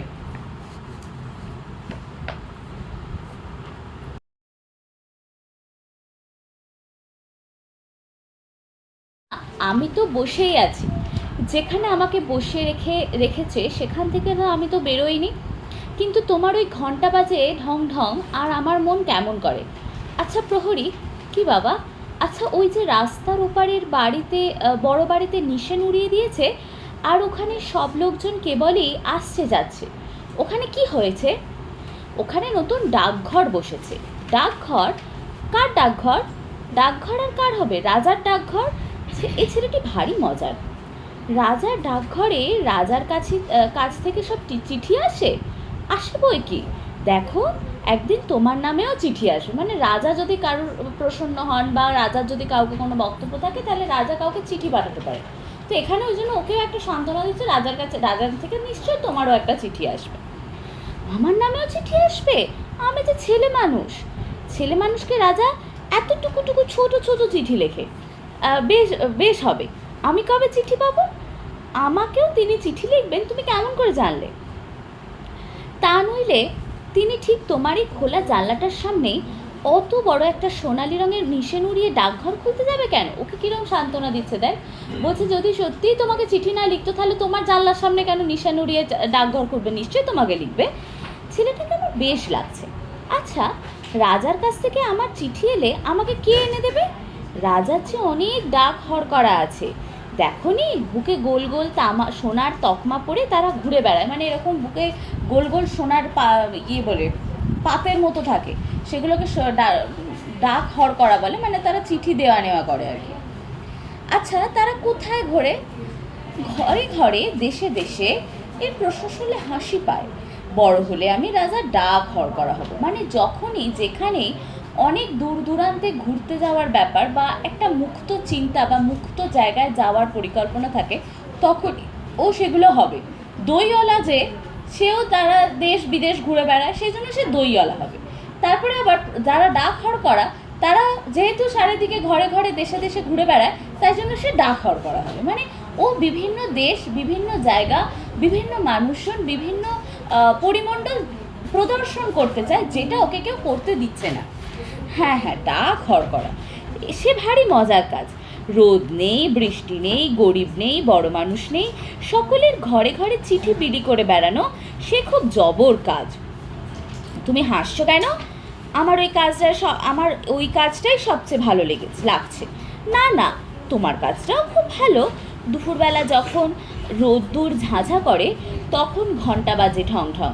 আবার একদিন রাত্রে হঠাৎ বিছানায় জেগে উঠে দেখি ঘরের প্রদীপ নিভে গেছে, বাইরের কোনো অন্ধকারের ভিতর দিয়ে ঘন্টা বাজছে ঢং ঢং, অর্থাৎ তোমারও কোনো বিরাম নেই, তোমার কাজটাও ভালো, তুমিও সারা দিন নেই, রাত নেই, রোদ নেই, ঝড় নেই, বৃষ্টি নেই, তুমি ঘন্টা বাজাও। ওই যে মোড়ল আসছে, আমি এবার পাড়াই, ও যদি দেখতে পায় তোমার সঙ্গে গল্প করছি তাহলেই মুশকিল বাঁধবে। কই মোড়ল, কই কই? ওই যে অনেক দূরে, মাথায় একটা মস্ত গোলপাতার ছাতি, গোলপাতার ছাতি মানে বড় বড় ছাতার মতোই হতো, তখনকার সময় তো ছাতা ব্যাপারটা ছিল না, তাই জন্য গোলপাতার ছাতাটাই ব্যবহার করতো লোকেরা। গোলপাতাকে শক্ত হতো, একটু পুরু হতো, গোলপাতার মাঝখানে একটা লাঠি বুঝে ব্যবহার করতো, অনেকে আবার টুপির মতন করে বেঁধে নিত, ওটা হচ্ছে গোলপাতার ছাতি। ওকে বুঝি রাজা মোড়ল করে দিয়েছে? আরে না, ও আপনি মোড়লই করে, মানে মোড়লই করে মানে হচ্ছে আপনি নিজে নিজেই সব কিছু কাজ করে আর কি, ওকে কেউ কিছু করে দেয়নি, কিন্তু ও নিজে নিজে করে। যে ওকে না মানতে চায় তার সঙ্গে দিনরাত এমনি করে লাগে যে ওকে সকলেই ভয় করে, মানে এমন করে পিছনে লাগে বা এমন করে জ্বালাতন করে যাতে ওকে সবাই ভয় পায়, মানে ও নিজে নিজে মোড়ল হয়ে গেছে আর কি, লোককে জ্বালিয়ে জ্বালিয়ে। কেবল সকলের সঙ্গে শত্রুতা করেই ওর আপনার ব্যবসা চালায়। আজ তবে যাই, আমার কাজ কামাই যাচ্ছে, আমি আবার কাল সকালে এসে তোমাকে সমস্ত শহরের খবর শুনিয়ে যাব। রাজার কাছ থেকে রোজ একটা করে চিঠি যদি পাই তাহলে বেশ হয়। এই জানলার কাছে বসে বসে পড়ি, কিন্তু আমি তো পড়তে পারিনি, কে পড়ে দেবে? পিসিমা তো রামায়ণ পড়ে, পিসিমা কি রাজার লেখা পড়তে পারে? কেউ যদি পড়তে না পারে জমিয়ে রেখে দেবো, আমি বড় হলে পড়বো। কিন্তু ডাক হরকরা যদি আমাকে না চেনে, মোড়ল মশাই, ও মোড়ল মশাই, একটা কথা শুনে যাও, এবার মোড়লের সাথে কথা হবে। এই যে চরিত্রগুলো একটা করে আসছে এবং একটা করে চলে যাচ্ছে, তার মানে এরা প্রভাব হয়তো বিস্তার করছে না, কিন্তু গল্পটাকে এগিয়ে নিয়ে যেতে কিন্তু এরা সাহায্য করছে। প্রত্যেকটা শ্রেণী আলাদা আলাদা মানুষ, প্রত্যেকটা শ্রেণীর আলাদা আলাদা মানুষ তাদের আলাদা আলাদা কাজের মধ্যে দিয়ে ছেলেটিকে বোঝাচ্ছে যে বাইরের কাজ করারও একটা গুরুত্ব আছে, এবং ছেলেটি যে আরও বেশি করে মুক্ত হতে ইচ্ছা করছে সেটা এদেরকে দেখেই ইচ্ছা করছে। কে রে রাস্তার মধ্যে আমাকে ডাকাডাকি করে? কোথাকার বাঁদর এটা? তুমি মোড়ল মশাই?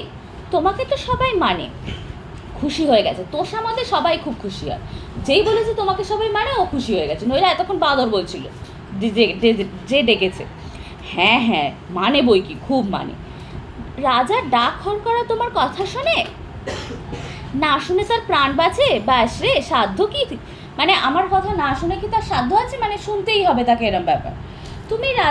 তুমি ডাক হরকরাকে বলে দেবে আমারই নাম অমল, আমি জানলার কাছটাতে বসে থাকি। কেন বলো দেখি? আমার নামে যদি চিঠি আসে। তোমার নামে চিঠি? তোমায় কে চিঠি লিখবে? রাজা যদি চিঠি লেখে তাহলে। হা হা হা, এই ছেলেটা তো কম নয়, মানে হাসছে। রাজা তোমাকে চিঠি লিখবে? তা লিখবে বই কি, তুমি যে তার পরম বন্ধু, মানে ব্যঙ্গ করে বলছে যে তুমি যে তার পরম বন্ধু। কদিন তোমার সঙ্গে দেখা না হয়ে রাজা শুকিয়ে যাচ্ছে, খবর পেয়েছি। আর বেশি দেরি নেই, চিঠি হয়তো আজই আসে কি কাল আসে, মানে রাজা তোমার শোকে এত কাতর হয়ে গেছে যে শুকিয়ে যাচ্ছে, রাজা সহ্য করতেই পারছে না।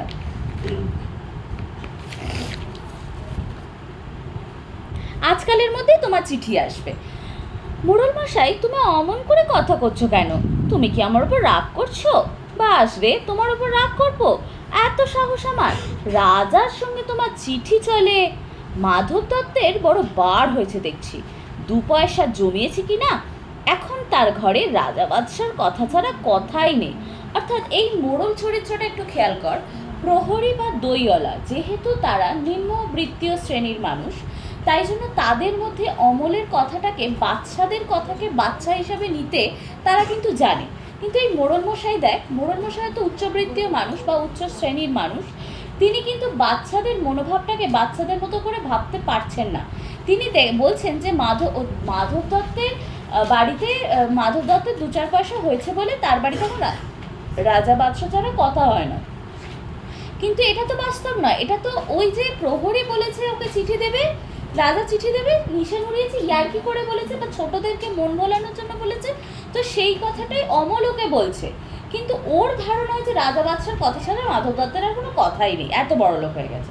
সেই জন্য ওর যাতে পদের অবনতি না হয়, মানে মোড়ল মশাই যাতে নিচু চোখে কেউ না দেখে, সেই জন্য তার ওই হিংসা বা ওই রাগের কারণটা তার সৃষ্টি হচ্ছে।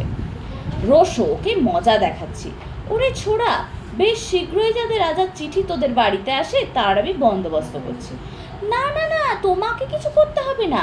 কেন রে, তোর খবর কি রাজাকে জানিয়ে দেব? তিনি তাহলে আর দেরি করতে পারবেন না, তোমাদের খবর নেওয়ার জন্য এখনই পাইক পাঠিয়ে দেবেন। না, মাধব দত্তের ভারী আস্পর্ধা, রাজার কানে একবার উঠলে দূরস্থ হয়ে যাবে, মানে রাজার কানে একবার যদি এটা তুলতে পারি তাহলে ওকে দূর করে দেবে, এরকম একটা ব্যাপার। তো প্রস্থান। কে তুমি? মল ঝমঝম করতে করতে চলেছ? একটু দাঁড়াও না ভাই। বালিকার প্রবেশ, এই যে বালিকায় এবার একটা এসেছে। আমার কি দাঁড়াবার জো আছে? বেলা বয়ে যায় যে। তোমার দাঁড়াতে ইচ্ছা করে না? আমারও এখানে বসে থাকতে ইচ্ছা করে না। তোমার যেমন ঘুরে বেড়াতে ইচ্ছা করে, আমারও সেরকম ঘুরে বেড়াতেই ইচ্ছা করে। তুমি দাঁড়াতে চাও না, আমিও বসতে থাকতে চাই না, আমিও তোমার সাথে যেতে চাই। তোমাকে দেখে আমার মনে হচ্ছে যেন সকালবেলার তারা। তোমার কি হয়েছে বলো তো? তুলনাটা দেখ, সকালবেলার তারা। সকালবেলার তারা যেমন ফ্যাকাশে, ভোরবেলা দেখবি তারাগুলো খুব ফ্যাকাশে হয়ে যায়, যত সূর্যের আলো বাড়তে থাকবে তত তারারা ফ্যাকাশে হয়ে যাবে। তো তার মানে তাদের ফ্যাকাশে দেখতে লাগে, বর্ণহীন দেখতে লাগে, তাদের কোনো জৌলস থাকে না, তাদের কোনো ভালো লাগা ভাবটা থাকে না তাদেরকে দেখে। তাই জন্য অমলেরও একই অবস্থা, যে তাকে অসুখ করেছে যেহেতু, তাই জন্য তাকে ফ্যাকাশে দেখতে লাগছে এবং তাকে এতই অসুস্থ দেখতে লাগছে যে তার মধ্যে কোনো জৌলস বা ভালো লাগা ভাবটা নেই। সেই জন্য বলছে তোমার কি হয়েছে? জানি না কি হয়েছে, কবিরাজ আমাকে বেরোতে বারণ করেছে। আহা, তবে বেরিও না, কবিরাজের কথা মেনে চলতে হয়, দুরন্তপনা করতে নেই, তাহলে লোকে দুষ্ট বলবে। বাইরের দিকে তাকে তোমার মন ছটফট করছে, আমি বরঞ্চ তোমার এই আধখানা জানলা বন্ধ করে দিই। মানে তোমার বাইরের দিকে তাকিয়ে মন ছটফট করছে, আমি জানলাটাই বন্ধ করে দেবো, তাহলে তুমি বাইরের দিকে দেখতে পাবে না, তাই তোমার মন ছটফটও করবে না। না না না না, বন্ধ করো না, এখানে আমার আর সব বন্ধ, কেবল এইটুকুই খোলা। মানে আমার সমস্ত কিছু করা বাধা, সমস্ত কিছুতে বাধা, শুধু ওই জানলাটাই খোলা, মানে জানলাটুকুই আমার জন্য মুক্ত। এইটুকুর মুক্তির স্বাদই আমি নিতে পারি, বাদবাকি আমার সব কিছুতেই বাধা আছে। তুমি কে বলো না? আমি তো তোমাকে চিনি নে, আমি সুধা। অমল, সুধা? জানো না, আমি এখানকার মালিনীর মেয়ে, মানে মালি যিনি তার স্ত্রী, তার মালিনীর মেয়ে, সেটা বলছে। তুমি কি করো? সাজি ভরে ফুল তুলে নিয়ে এসে মালা গাঁথি। এখন ফুল তুলতে চলেছি। ফুল তুলতে চলেছ? তাই তোমার পা দুটি এমন খুশি হয়ে উঠেছে? যতই চলেছ মল বাজে ঝমঝমঝম। অর্থাৎ দেখবি, মানুষের মনের সাথে মানুষের যে স্ট্রাকচারাল যে ব্যাপার, সেটা কিন্তু বোঝা যায়। এটা হচ্ছে শরীরের একটা ব্যাপার। যদি তুই খুব খুশি থাকিস, দেখবি তুই খুব গ্লো করছিস, খুব ভালো লাগছে, তোর হাঁটা চলার মধ্যে একটা ছন্দ আছে, একটা আনন্দ, হাঁটা চলার মধ্যেও একটা যেন আনন্দ আছে, যে এটা পাবো, এটা করবো, এটা করলে এই হবে, আমি ঘুরতে যাচ্ছি, মানে আনন্দে যখন ঘুরতে যাচ্ছিস তখন তোর পাগুলোও তাড়াতাড়ি তাড়াতাড়ি চলে যায়। কিন্তু তোর রেজাল্ট আনতে যাচ্ছি, তখন মনে হবে পাগুলো যেন থেমে যাক, এখানে যেতে আর হবে না। তাহলে এই যে শরীরের মধ্যে যে পার্থক্যটা বা আমাদের অবয়বের মধ্যে যে পার্থক্যটা দেখা যায়, সেটা কিন্তু মানুষ বুঝতে পারে যাদের চোখ আছে। সেই জন্য অমল বলছে যে তোমার এই যে যাচ্ছ তুমি, সেই জন্য খুব ছমছম ছমছম করছো, সেটা হচ্ছে ব্যাপার। আমি যদি তোমার সঙ্গে যেতে পারতুম, তাহলে উঁচু ডালে যেখানে দেখা যায় না সেইখান থেকে আমি তোমাকে ফুল পেড়ে দিতুম। তাই বই কি, ফুলের খবর আমার চেয়ে তুমি বেশি জানো? জানি, আমি খুব জানি। আমি 7 ভাই চম্পার খবর জানি। আমার মনে হয় আমাকে যদি সবাই ছেড়ে দেয়, তাহলে আমি চলে যেতে পারি খুব ঘন বনের মধ্যে, যেখানে রাস্তা খুঁজে পাওয়া যায় না। মানে আমি চলে যেতে পারবো সেখানে, যেখানে রাস্তা খুঁজে পাওয়া যায় না, যেখানে কোনো রাস্তা নেই। আমি নিজের মতো রাস্তা তৈরি করে নেবো। আগের দিনই তোদেরকে বলছিলাম যে যে রাস্তা মানুষ রোজ হাঁটে সেখানে দাগ হয়ে যায়। তো অমলের ইচ্ছা যে কি বলেছে, যে আমি রাস্তা খুঁজে পাওয়া যায় না যেখানে, সেখানেও যাবে, মানে ও নতুন নিজের জন্য রাস্তা তৈরি করবে। সরু ডালের সব আগায় যেখানে মনুয়া পাখি বসে থাকে, বসে বসে দোলা খায়, সেইখানে আমি চাপা হয়ে ফুটতে পারি। তুমি আমার পারুল দিদি হবে? কি বুদ্ধি তোমার! পারুল দিদি আমি কি করে হব? আমি যে সুধা, আমি শশী মালিনীর মেয়ে। আমার নাম পারুল নাকি যে আমি পারুল দিদি হব? আমার নাম তো সুধা, আমি সুধা হব, আমি পারুল দিদি হতে পারবো না। ও ছোট, দুজনেই ছোট, ছোট ছোটোর মধ্যে কথা হচ্ছে। আমাকে রোজ এত এত মালা গাঁথতে হয়। আমি যদি তোমার মতো এখানে বসে থাকতে পারতাম তাহলে কেমন মজা হতো। যদি আমি বসেই থাকতে পারতাম কেমন মজা হতো। তাহলে সমস্ত দিন কি করতে? আমার বেনে বউ পুতুল আছে, তার বিয়ে দিতুম। আমার পুষি মেনি আছে, তাকে নিয়ে যাই, বেলা বয়ে যাচ্ছে, দেরি হলে আর ফুল থাকবে না, মানে তাকে নিয়ে খেলা করতো, মানে ও চারিদিন খেলা করতো, ওর ঘরে বাইরে বেরোনোর ইচ্ছে নেই কি তোকে বেরোতে হয়, আমার সঙ্গে একটু গল্প করো না, আমার খুব ভালো লাগছে। আচ্ছা বেশ, তুমি দুষ্টুমি করো না, লক্ষ্মী ছেলে হয়ে এখানে স্থির হয়ে বসে থাকো, আমি ফুল তুলে ফেরার পথে তোমার সঙ্গে গল্প করে যাব, আর আমাকে একটু ফুল দিয়ে যাবে। ফুল অমনি কেমন করে দেব, দাম দিতে হবে যে, আমি যখন বড় হব তখন তোমাকে দাম দেব, আমি কাজ খুঁজতে চলে যাব ওই ঝর্ণা পার হয়ে, তখন তোমাকে দাম দেবো। ওই যে বলেছে একজন দেখেছে ঝর্ণার ধারে বসে ছাতু খাচ্ছিল, কাজ খুঁজতে যাচ্ছে, সেই কাজ করব যখন তখন দেবো। আচ্ছা বেশ, আমি তাহলে ফুল তুলে, তুমি তাহলে ফুল তুলে আসবে? আসবো। আসবে? আসবো মানে কথা নেওয়া দেওয়ার। আমাকে ভুলে যাবে না, আমার নাম অমল, মনে থাকবে তোমার? না ভুলবো না, দেখো মনে থাকবে। এবার ছেলেদের দলের প্রবেশ হচ্ছে, যারা মব ক্যারেক্টার মানে জনতা চরিত্র হিসাবে থাকছে। এরা একে অন্যের তালে তাল দেয়, এদের নিজস্ব কোনো বক্তব্যই নেই, মানে নিজস্ব কোনো মতবাদ নেই। ভাই তোমরা সব কোথায় যাচ্ছ? একবার একটুখানি এখানে দাঁড়াও, আমরা খেলতে চলেছি। কি খেলবে তোমরা ভাই? আমরা চাষ খেলা খেলবো। দেখ খেলাগুলোরও তখনকার সময় ভ্যারাইটি ছিল, লোকেরা চাষ খেলা খেলতো, সত্যি সত্যি হয়তো কিছু চাষ করতো, এবার সে চাষের ফসলও হতো, এবার সেটা নিয়েই তারা খেলতো, এবার তাতে ওইটাই খেলা, যেহেতু তারা চাষির ঘরে সব ছেলেপুলে। লাঠি দেখাইয়া, এই যে আমাদের লাঙল, আমরা দুজনে দুই গরু হব, মানে দুটো ছেলে তাদের মধ্যে গরু হবে। সমস্ত দিন খেলবে? হ্যাঁ সমস্ত দিন। দিন শব্দটা দেখ দয় হস্যই কেটে দন্তের না, তার মানে লম্বা সময়, অনেকটা সময় বোঝানোর জন্য দিনটাকে ওইভাবে লেখা হয়েছে। তারপরে সন্ধ্যার সময় নদীর ধার দিয়ে দিয়ে বাড়ি ফিরে আসবে। হ্যাঁ সন্ধ্যার সময় ফিরবো। আমার এই ঘরের সামনে দিয়েই ফিরো ভাই, তুমি বেরিয়ে এসো না, খেলবে চলো। কবিরাজ আমাকে বেরিয়ে যেতে মানা করেছে। কবিরাজ? কবিরাজের মানা তুমি শোনো বুঝি? চল ভাই চল, আমাদের দেরি হয়ে যাচ্ছে। না ভাই, তোমরা আমার এই জানলার সামনের রাস্তায় দাঁড়িয়ে একটু খেলা করো, আমি একটু দেখি। এখানে নিয়ে কি নিয়ে খেলবো? এই যে আমার সব খেলনা পড়ে আছে, এই সব তোমরাই নাও ভাই, ঘরের ভিতরে একলা খেলতে ভালো লাগে না, এইসব ধুলোয় ছড়ানো পড়েই থাকে, এ আমার কোনো কাজে লাগে না।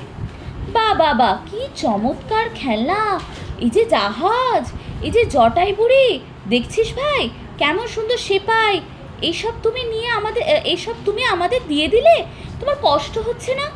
না আমার কিছু কষ্ট হচ্ছে না, সব তোমাদের দিলুম, কিন্তু ফিরিয়ে দেব না। না ফিরিয়ে দিতে হবে না। তার মানে ওর কাছে এই যে মেটেরিয়ালিস্টিক যে সুখটা, বা ওটা কি বলবো, বস্তুতান্ত্রিক যে সুখটা, সেই সুখটার থেকেও অনেক বেশি সুখ বা অনেক বেশি আনন্দ তার ওই মুক্তি পেলেই সেই অনেকটা বেশি সুখী হবে, তার এগুলোর দরকার নেই। তার এই যে বস্তু নিয়ে খেলা করা, বস্তুগুলো নিয়ে যে তাকে ভুলিয়ে দেওয়া হয় আমাদের সমাজে, সেই সময়ের এটা একটা বাস্তুতান্ত্রিক সমাজতান্ত্রিক কথাও আছে, যে আমাদের সমাজকে আমরা ভুলিয়ে রাখি, বা আমাদের মানুষজনকে আমরা ভুলিয়ে রাখি কিছু জিনিসপত্র দিয়ে। ছোটোবেলায় মেয়েদের পুতুল দিয়ে দেওয়া হয়, ছেলেদের গাড়ি দিয়ে দেওয়া হয়, তারা আর বাইরে বেরোয় না। তারপরে মেয়েরা নিজেরাই বুঝে যায় যে আমাদের খেলনাবাটি খেলতে হবে, তারপর তাদের রান্না করতে হবে। এই যে একটা বস্তু মাথায় ঢুকিয়ে দেওয়া, এই ঢুকিয়ে দেওয়াটাই রবীন্দ্রনাথ খুব বিরোধী ছিলেন। সেটাই এখান দিয়ে বলছেন যে বস্তুতান্ত্রিক জিনিস নয়, মানুষকে মুক্ত মনা হতে হবে, মুক্তির খোঁজে যেতে হবে, সেটা ছেলে মেয়ে সমস্ত কিছু নির্বিশেষে। সেই কারণে তার চরিত্রের মেয়েরা অনেক বেশি কথা বলে এবং অনেক বেশি চঞ্চলাও। কেউ তো বকবে না, কেউ না, কিন্তু রোজ সকালে তোমরা এই খেলনাগুলো নিয়ে আমার এই দরজার সামনে খানিকক্ষণ ধরে খেলো, আবার এগুলো যখন পুরনো হয়ে যাবে আমি নতুন খেলনা আনিয়ে দেবো। বেশ ভাই, আমরা রোজ এখানে খেলে যাব। ও ভাই, সেপাইগুলোকে এখানে সব সাজা, আমরা লড়াই খেলি। বন্দুক কোথা পাই?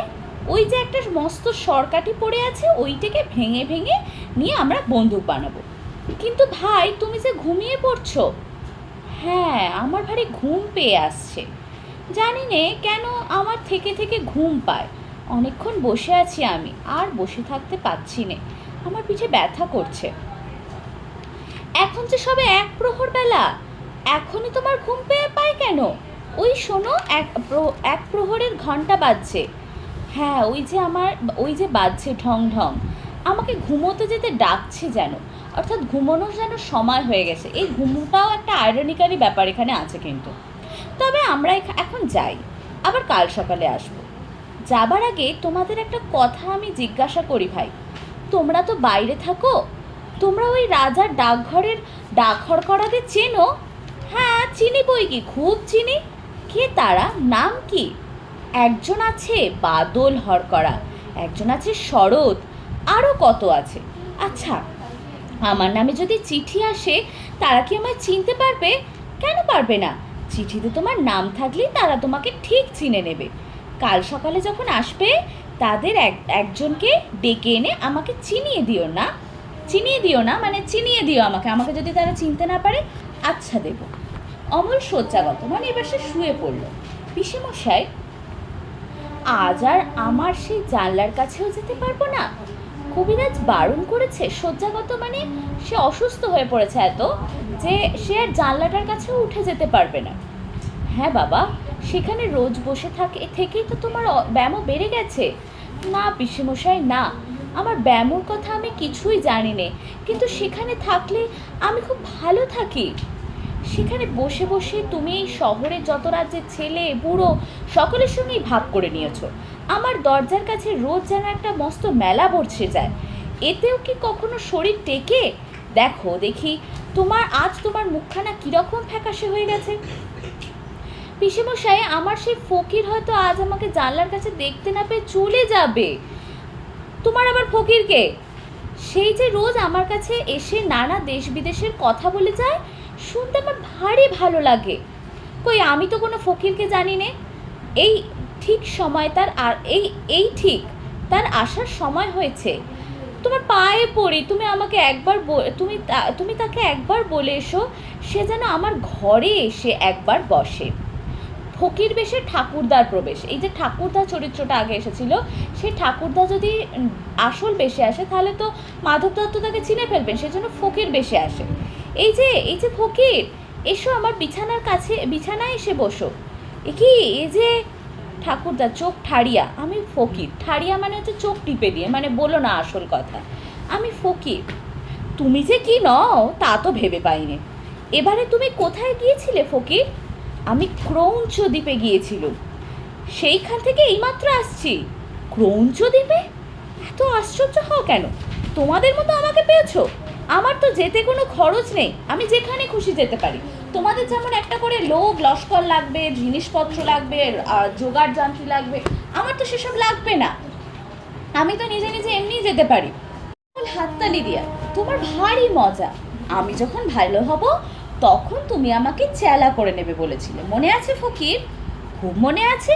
বেড়াবার সব মন্ত্র শিখিয়ে দেব যে সমুদ্রে, পাহাড়ে, অরণ্যে কোথাও কিছু বাধা দিতে পারবে না।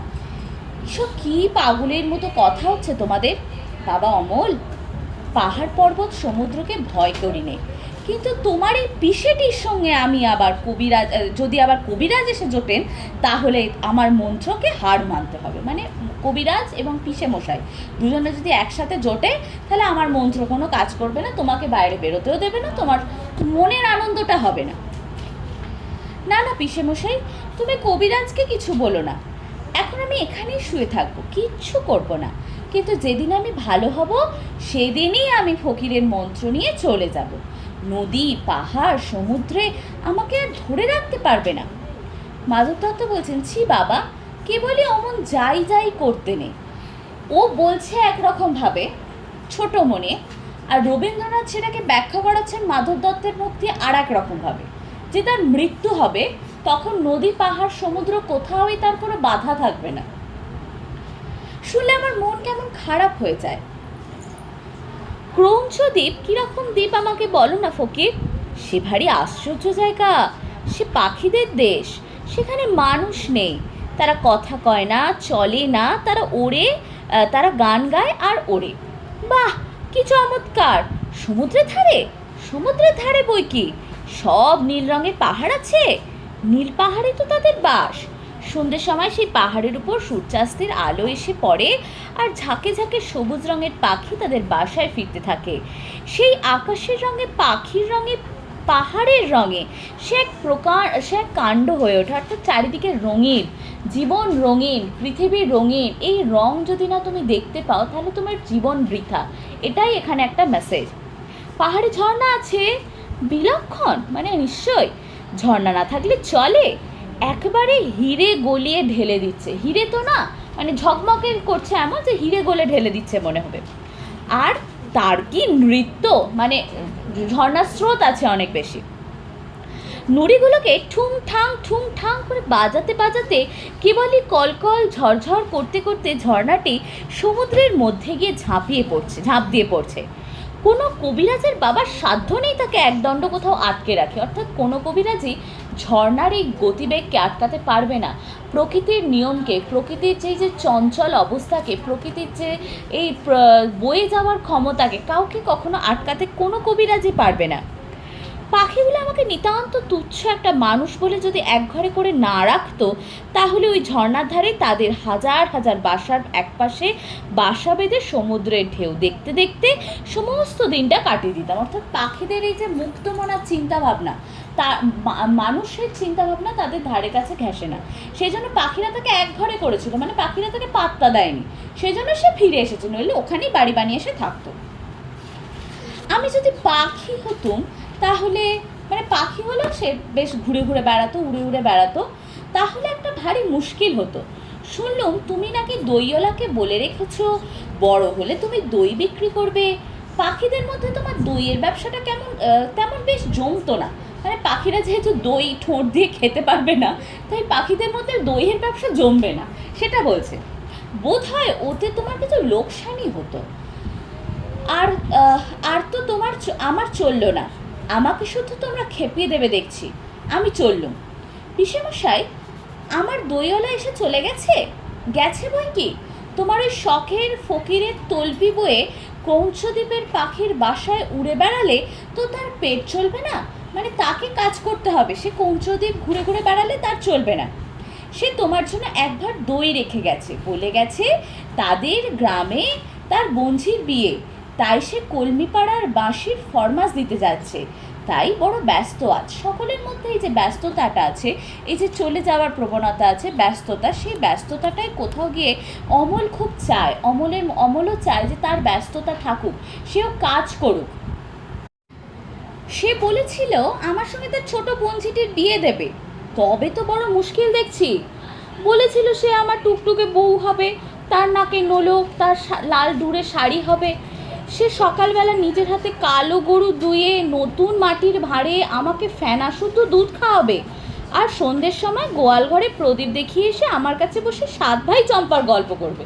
মানে ও বড় হবে না, ও দুধ খাবে, ও 7 ভাই চম্পার গল্প শুনবে, কিন্তু তার একটা বউ থাকবে। সে বউটার কাজ কী হবে? সন্ধে দেওয়া, আর তাকে দুধ এনে খাওয়ানো, আর 7 ভাই চম্পার গল্প করা। বাবা, খাসা বউ তো। আমি তো ফকির মানুষ, আমারই লোভ হয়। তা বাবা ভয় নেই, এবারকার মতো বিয়ে দিক না, আমি তোমাকে বলছি। তোমার দরকার হলে কোনোদিন ওর ঘরে বঞ্ঝির অভাব হবে না। মানে তোমার যদি বঞ্ঝি দরকার হয়, ও আরও বঞ্ঝি জোগাড় করে ফেলবে কোথাও না কোথাও থেকে। যাও, আর তো পারা যায় না। ফকির এবার প্রস্থান। ফকির, পিসেমশাই তো গিয়েছেন, এবার আমাকে চুপি চুপি বলো না, ডাকঘরে কি আমার নামে রাজার চিঠি এসেছে? শুনেছি তো তার চিঠি রহনা হয়ে বেরিয়েছে, সে চিঠি আমার পথে আছে। পথে? কোন পথে? সে যে বৃষ্টি হয়ে আকাশ পরিষ্কার হয়ে গেলে অনেক দূরে দেখা যায় সে ঘন বনের পথে। তবে তো তুমি সব জানো দেখছি, সেই পথেই তো। তার মানে এর যত সব মুক্ত, দেখ বৃষ্টির পর আকাশ তো দিগন্ত মুক্ত, তার কোনো সীমা নেই। তার মানে এরও কোনো যেন সীমা নেই, ওকে বন্দি করে রাখাটাই সব থেকে অপরাধ। ওর সীমা নেই, অমল একটা সীমাহীনতার প্রতীক।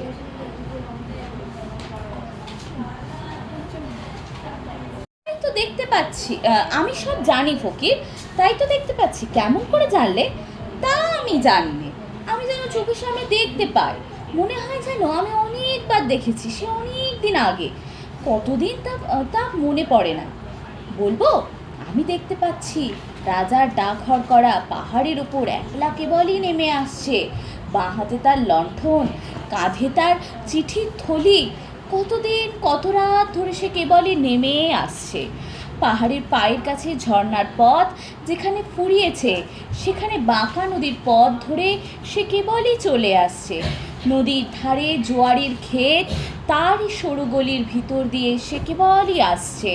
তারপরে আখের ক্ষেত, সেই আখের ক্ষেতের পাশ দিয়ে উঁচু আল চলে গিয়েছে, সেই আলের ওপর দিয়ে সে কেবলই চলে আসছে।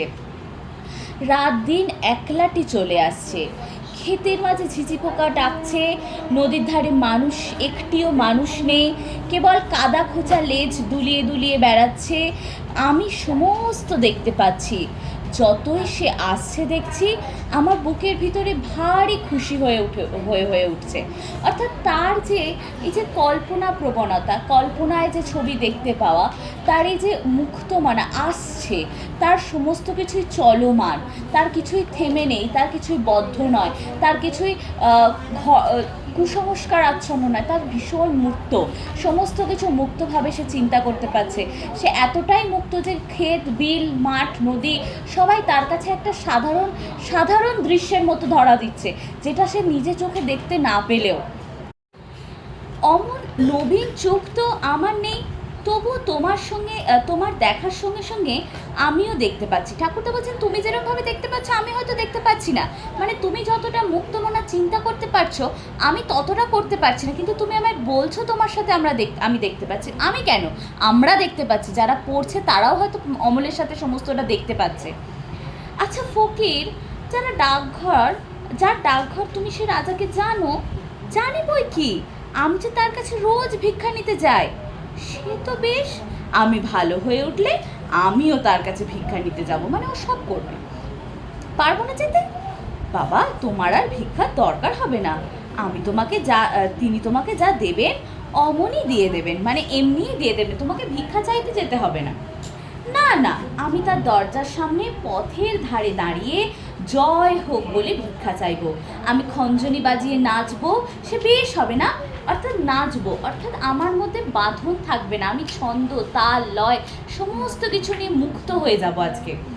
সে খুব ভালো হবে, তোমাকে সঙ্গে করে নিয়ে গেলে আমারও পেট ভরে ভিক্ষা মিলবে। তুমি কি ভিক্ষা চাইবে? আমি বলবো, আমাকে তোমার ডাক হরকড়া করে দাও, আমি অমনি লণ্ঠন হাতে ঘরে ঘরে তোমার চিঠি বিলি করে বেড়াবো।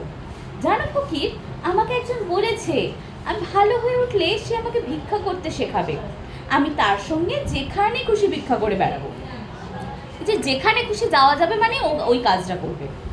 কে বলেছে দেখি? ছিদাম। কোন ছিদাম?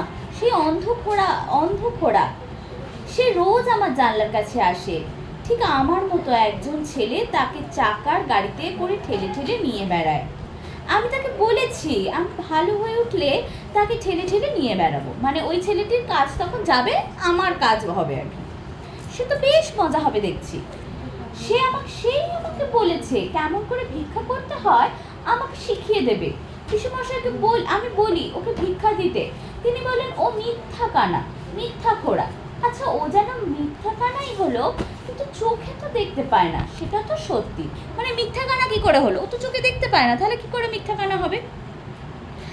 ঠিক বলেছো বাবা, ওর মধ্যে সত্যি হচ্ছে ওইটুকু যে ও চোখে দেখতে পায় না, তা ওকে কানা বলো আর নাই বলো, ও তাও ভিক্ষা পায় না, তবে আমার কাছে বসে থাকে কি করতে, মানে ও ভিক্ষা পায় না তবে ও আমার কাছে বসে থাকে। ও আসলে কানা, অন্ধ, কিন্তু তার মনটা পরিষ্কার, মনটা মুক্ত।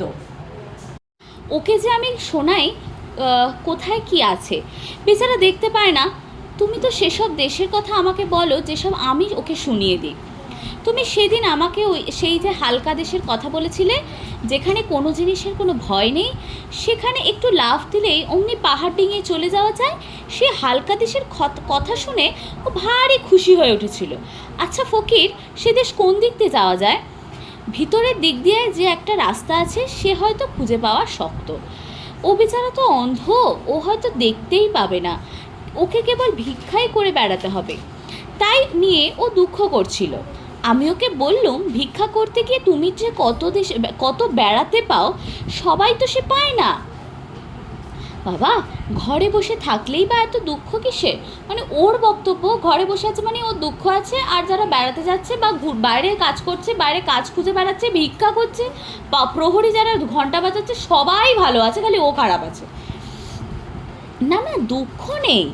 প্রথমে যখন আমাকে ঘরের মধ্যে বসিয়ে রেখে দিয়েছিল, আমার মনে হচ্ছিল যেন দিন ফুরোচ্ছে না। আমাদের রাজার ডাকঘর দেখে অবধি এখন আমার রোজই ভালো লাগছে। এই ঘরের মধ্যে বসে বসেই ভালো লাগে। একদিন আমার চিঠি এসে পৌঁছবে, সে কথা মনে করলেই আমি খুব খুশি হয়ে চুপ করে বসে থাকতে পারি। কিন্তু রাজার চিঠিতে কী যে লেখা থাকবে তা তো আমি জানি না।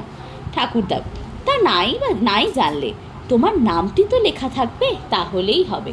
অর্থাৎ সমস্ত কিছুর ঊর্ধ্বে মানুষের নাম, মানুষের কর্ম, সেই নামটা তো থাকবে। তোমার উদ্দেশ্যে চিঠি এসেছে, এটাই সব থেকে বড় কথা। সেখানে তোমার নাম উল্লেখ আছে মানেই বড় কথা। নামটা থাকবে, তোমার নামটা রয়ে যাবে। তুমি যদিও চলে যাবে, কিন্তু তোমার নাম রয়ে যাবে। যে কোনো মানুষ তার কর্মের মধ্যে দিয়ে থাকেন। রবীন্দ্রনাথ এখনও পর্যন্ত আছেন, মাইকেল মধুসূদন দত্ত বা যে কোনো লেখক, যে কোনো গায়িকা, গায়ক, অ্যাথলেটরাও থাকবেন, সবাই থাকবেন তাদের কাজের মধ্যে দিয়ে, তাদের নামের মধ্যে দিয়ে। হয়তো সেই মানুষটার দৈহিক মৃত্যু ঘটবে, কিন্তু সেই মানুষটার স্মৃতির মৃত্যু ঘটবে না, বা সেই মানুষটার যে কাজ, তার সৃষ্টি, তার মৃত্যু কিন্তু ঘটবে না। এটাই হচ্ছে বিষয়।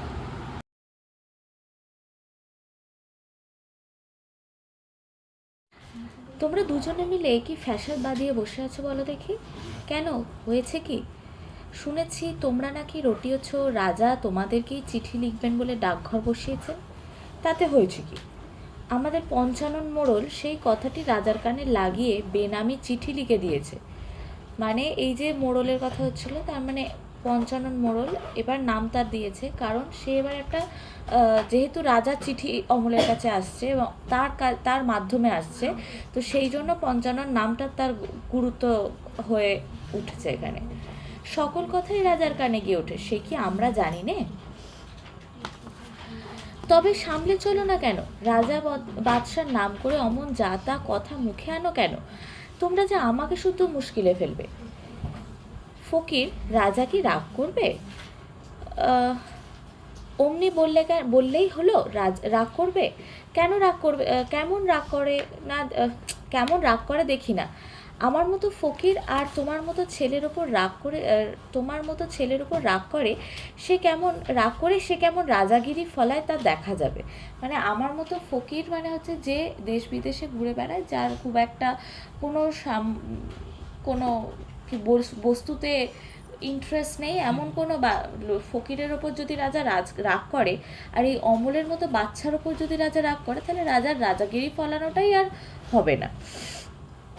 দেখো ফকির, আজ সকালবেলা থেকে আমার চোখের ওপর থেকে থেকে অন্ধকার হয়ে আসছে। মনে হচ্ছে যেন সব স্বপ্ন দেখছি। একেবারে চুপ করে থাকতে ইচ্ছা করছে, কথা কইতে আর ইচ্ছা করছে না। রাজার চিঠি কি আসবে না? অমল বলছে এটা, যে সকালবেলা থেকে তার চোখের ওপরটা অন্ধকার অন্ধকার হয়ে যাচ্ছে, মানে শরীরের অবস্থা খুবই খারাপ হয়ে উঠছে, সমস্ত কিছু স্বপ্ন মনে হচ্ছে, এবং তার মনে হচ্ছে রাজার চিঠি কি আর আসবে না। এখনই এই ঘর যদি সব মিলিয়ে যায়, যদি অমলকে বাতাস করিতে করিতে, মানে একটু হাওয়া করে শান্ত করতে করতে আসবে, চিঠি আজই আসবে। আজ কেমন ঠেকছে কবিরাজ মশাই, আজ খুব ভালো বোধ হচ্ছে। মনে হচ্ছে যেন সব বেদনা চলে গেছে। জনান্তিকে মাধব দত্তের প্রতি, মানে মাধব দত্তকে যেন বলছেন, এটা যেন স্টেজে এমনভাবে অনুষ্ঠান করা হবে যেন অমল শুনতে পাবে না, মাধব দত্তই শুনতে পাবে, এরকম ব্যাপার। এই হাসিটি তো ভালো ঠেকছে না। ওই যে বলছে খুব ভালো বোধ হচ্ছে, এইটাই হলো খারাপ লক্ষণ। আমাদের চক্রধর দত্ত বলেছেন, মানে আবার তিনি কোনো সংস্কৃত শ্লোক বলতে চাচ্ছিলেন, সেটাতেই মাধব দত্ত বলছেন যে দোহাই কবিরাজ মশাই, চক্রধর দত্তের কথা রেখে দিন, এখন বলুন ব্যাপারখানা কি। বোধ হচ্ছে আর ধরে রাখা যাবে না। আমি তো নিষেধ করে গিয়েছিলাম, কিন্তু বোধহয় বাইরের হাওয়া লেগেছে। না কবিরাজ মশাই, আমি ওকে খুব করেই চারিদিক থেকে আগলে সামলে রেখেছি, ওকে বাইরে যেতে দিইনি, দরজা তো প্রায় বন্ধই রাখি। হঠাৎ আজ একটা কেমন হাওয়া দিয়েছে, আমি দেখে এলুম তোমাদের সদর দরজার ভিতর দিয়ে হু হু করে হাওয়া বইছে। ওটা একেবারেই ভালো নয়। ও দরজাটা বেশ ভালো করে তালাচাবি করে দাও। সদর দরজাতে বন্ধ করে দিচ্ছে, মানে সদর দরজা দিয়ে যাতে ও কোথাও চলে যেতে না পারে, সেটাও যেমন একটা চিহ্ন, সেরকম বাইরের বাতাস অর্থাৎ বেশি মুক্ত চিন্তা আসতে যাতে না পারে, যে সবার সাথেও কথা বলছে, সবার সাথে মিশছে, যারা বাইরে বেরোচ্ছে বা যারা বাইরে বেরোতে পারছে, তারা বিভিন্ন রকমের পেশায় যুক্ত, তারা যে তাকে বলছে বিভিন্ন গল্প, এই গল্পগুলোও যাতে অমল শুনতে না পায়, সেই জন্য সদর দরজা বন্ধ করে দিতে বলছে।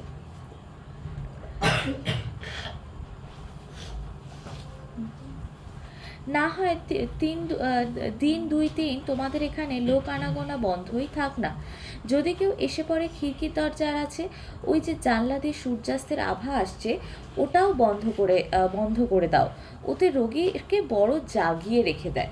সূর্যাস্তের আভাও দেখতে দেবে না, বাতাসের মানে বাতাস যে বইছে সেটাও বুঝতে দেবে না, কিছুই করতে দেবে না, কিছুই বুঝতে দেবে না। অমল চোখ বুজে রয়েছে, বোধহয় ঘুমোচ্ছে।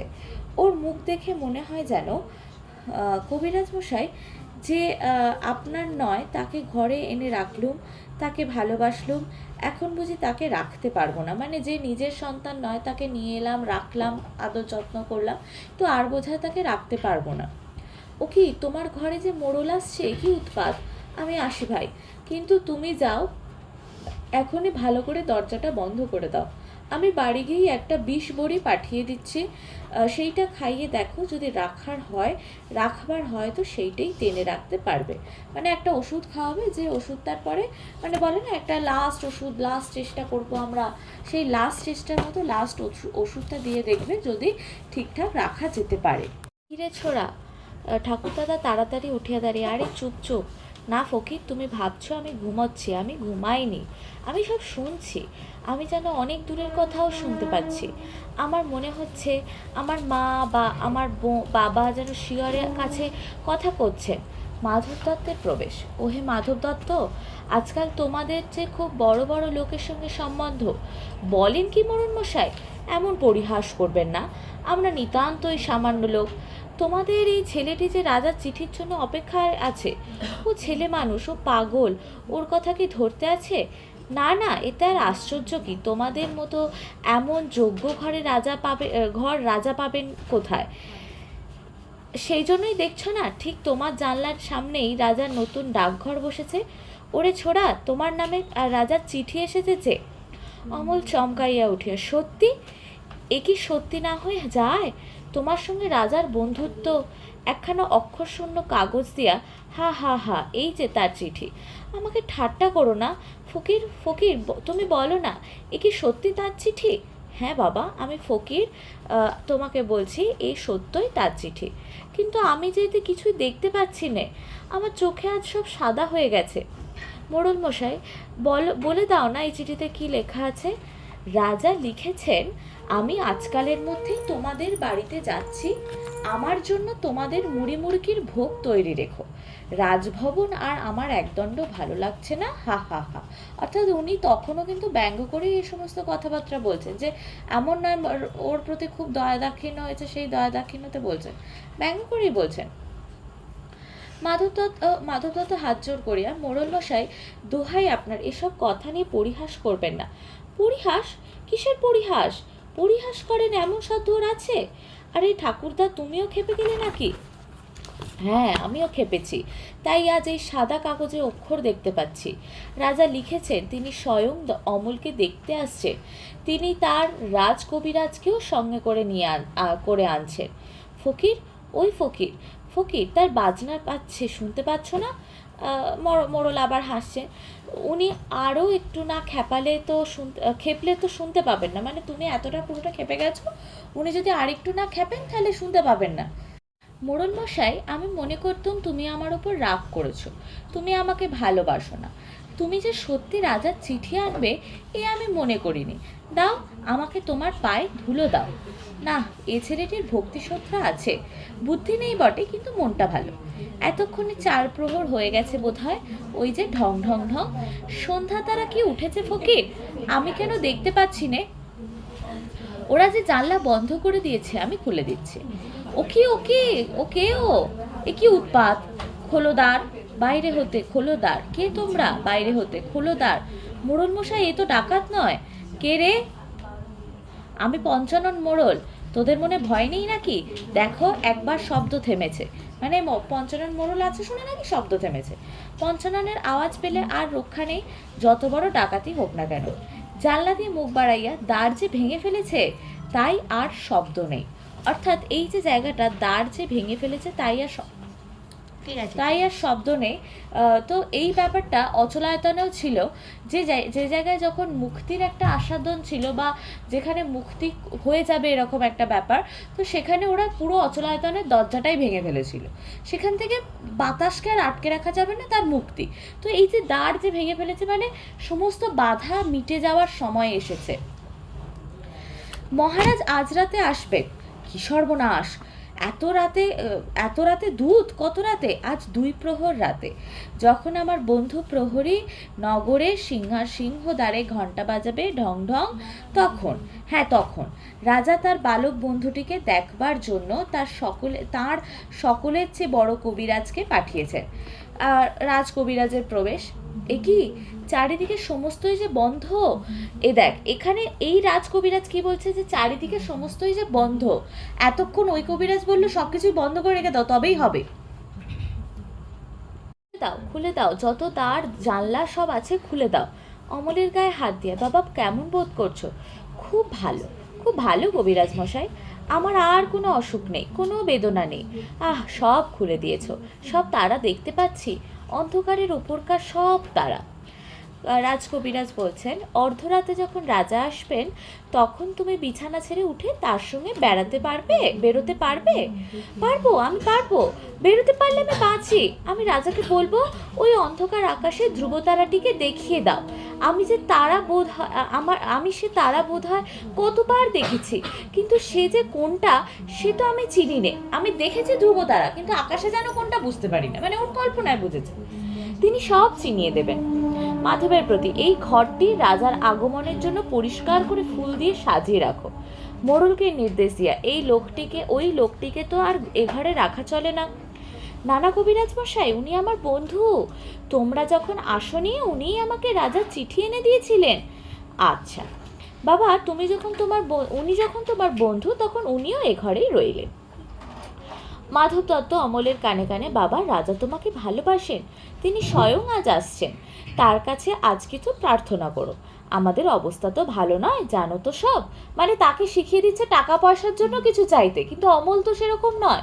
অমলের কাছে টাকা পয়সার গুরুত্বই খুব কম, মানে নেই ওর কাছে। মুক্তির বা মুক্ত চিন্তার গুরুত্বটাই অনেক বেশি। সে আমি সব ঠিক করে রেখেছি পিসেমশাই, সে তোমার কোনো ভাবনাই নেই। কি ঠিক করেছো বাবা? আমি তার কাছে চাইবো তিনি যেন আমাকে তার ডাকঘরের হরকড়া করে দেন।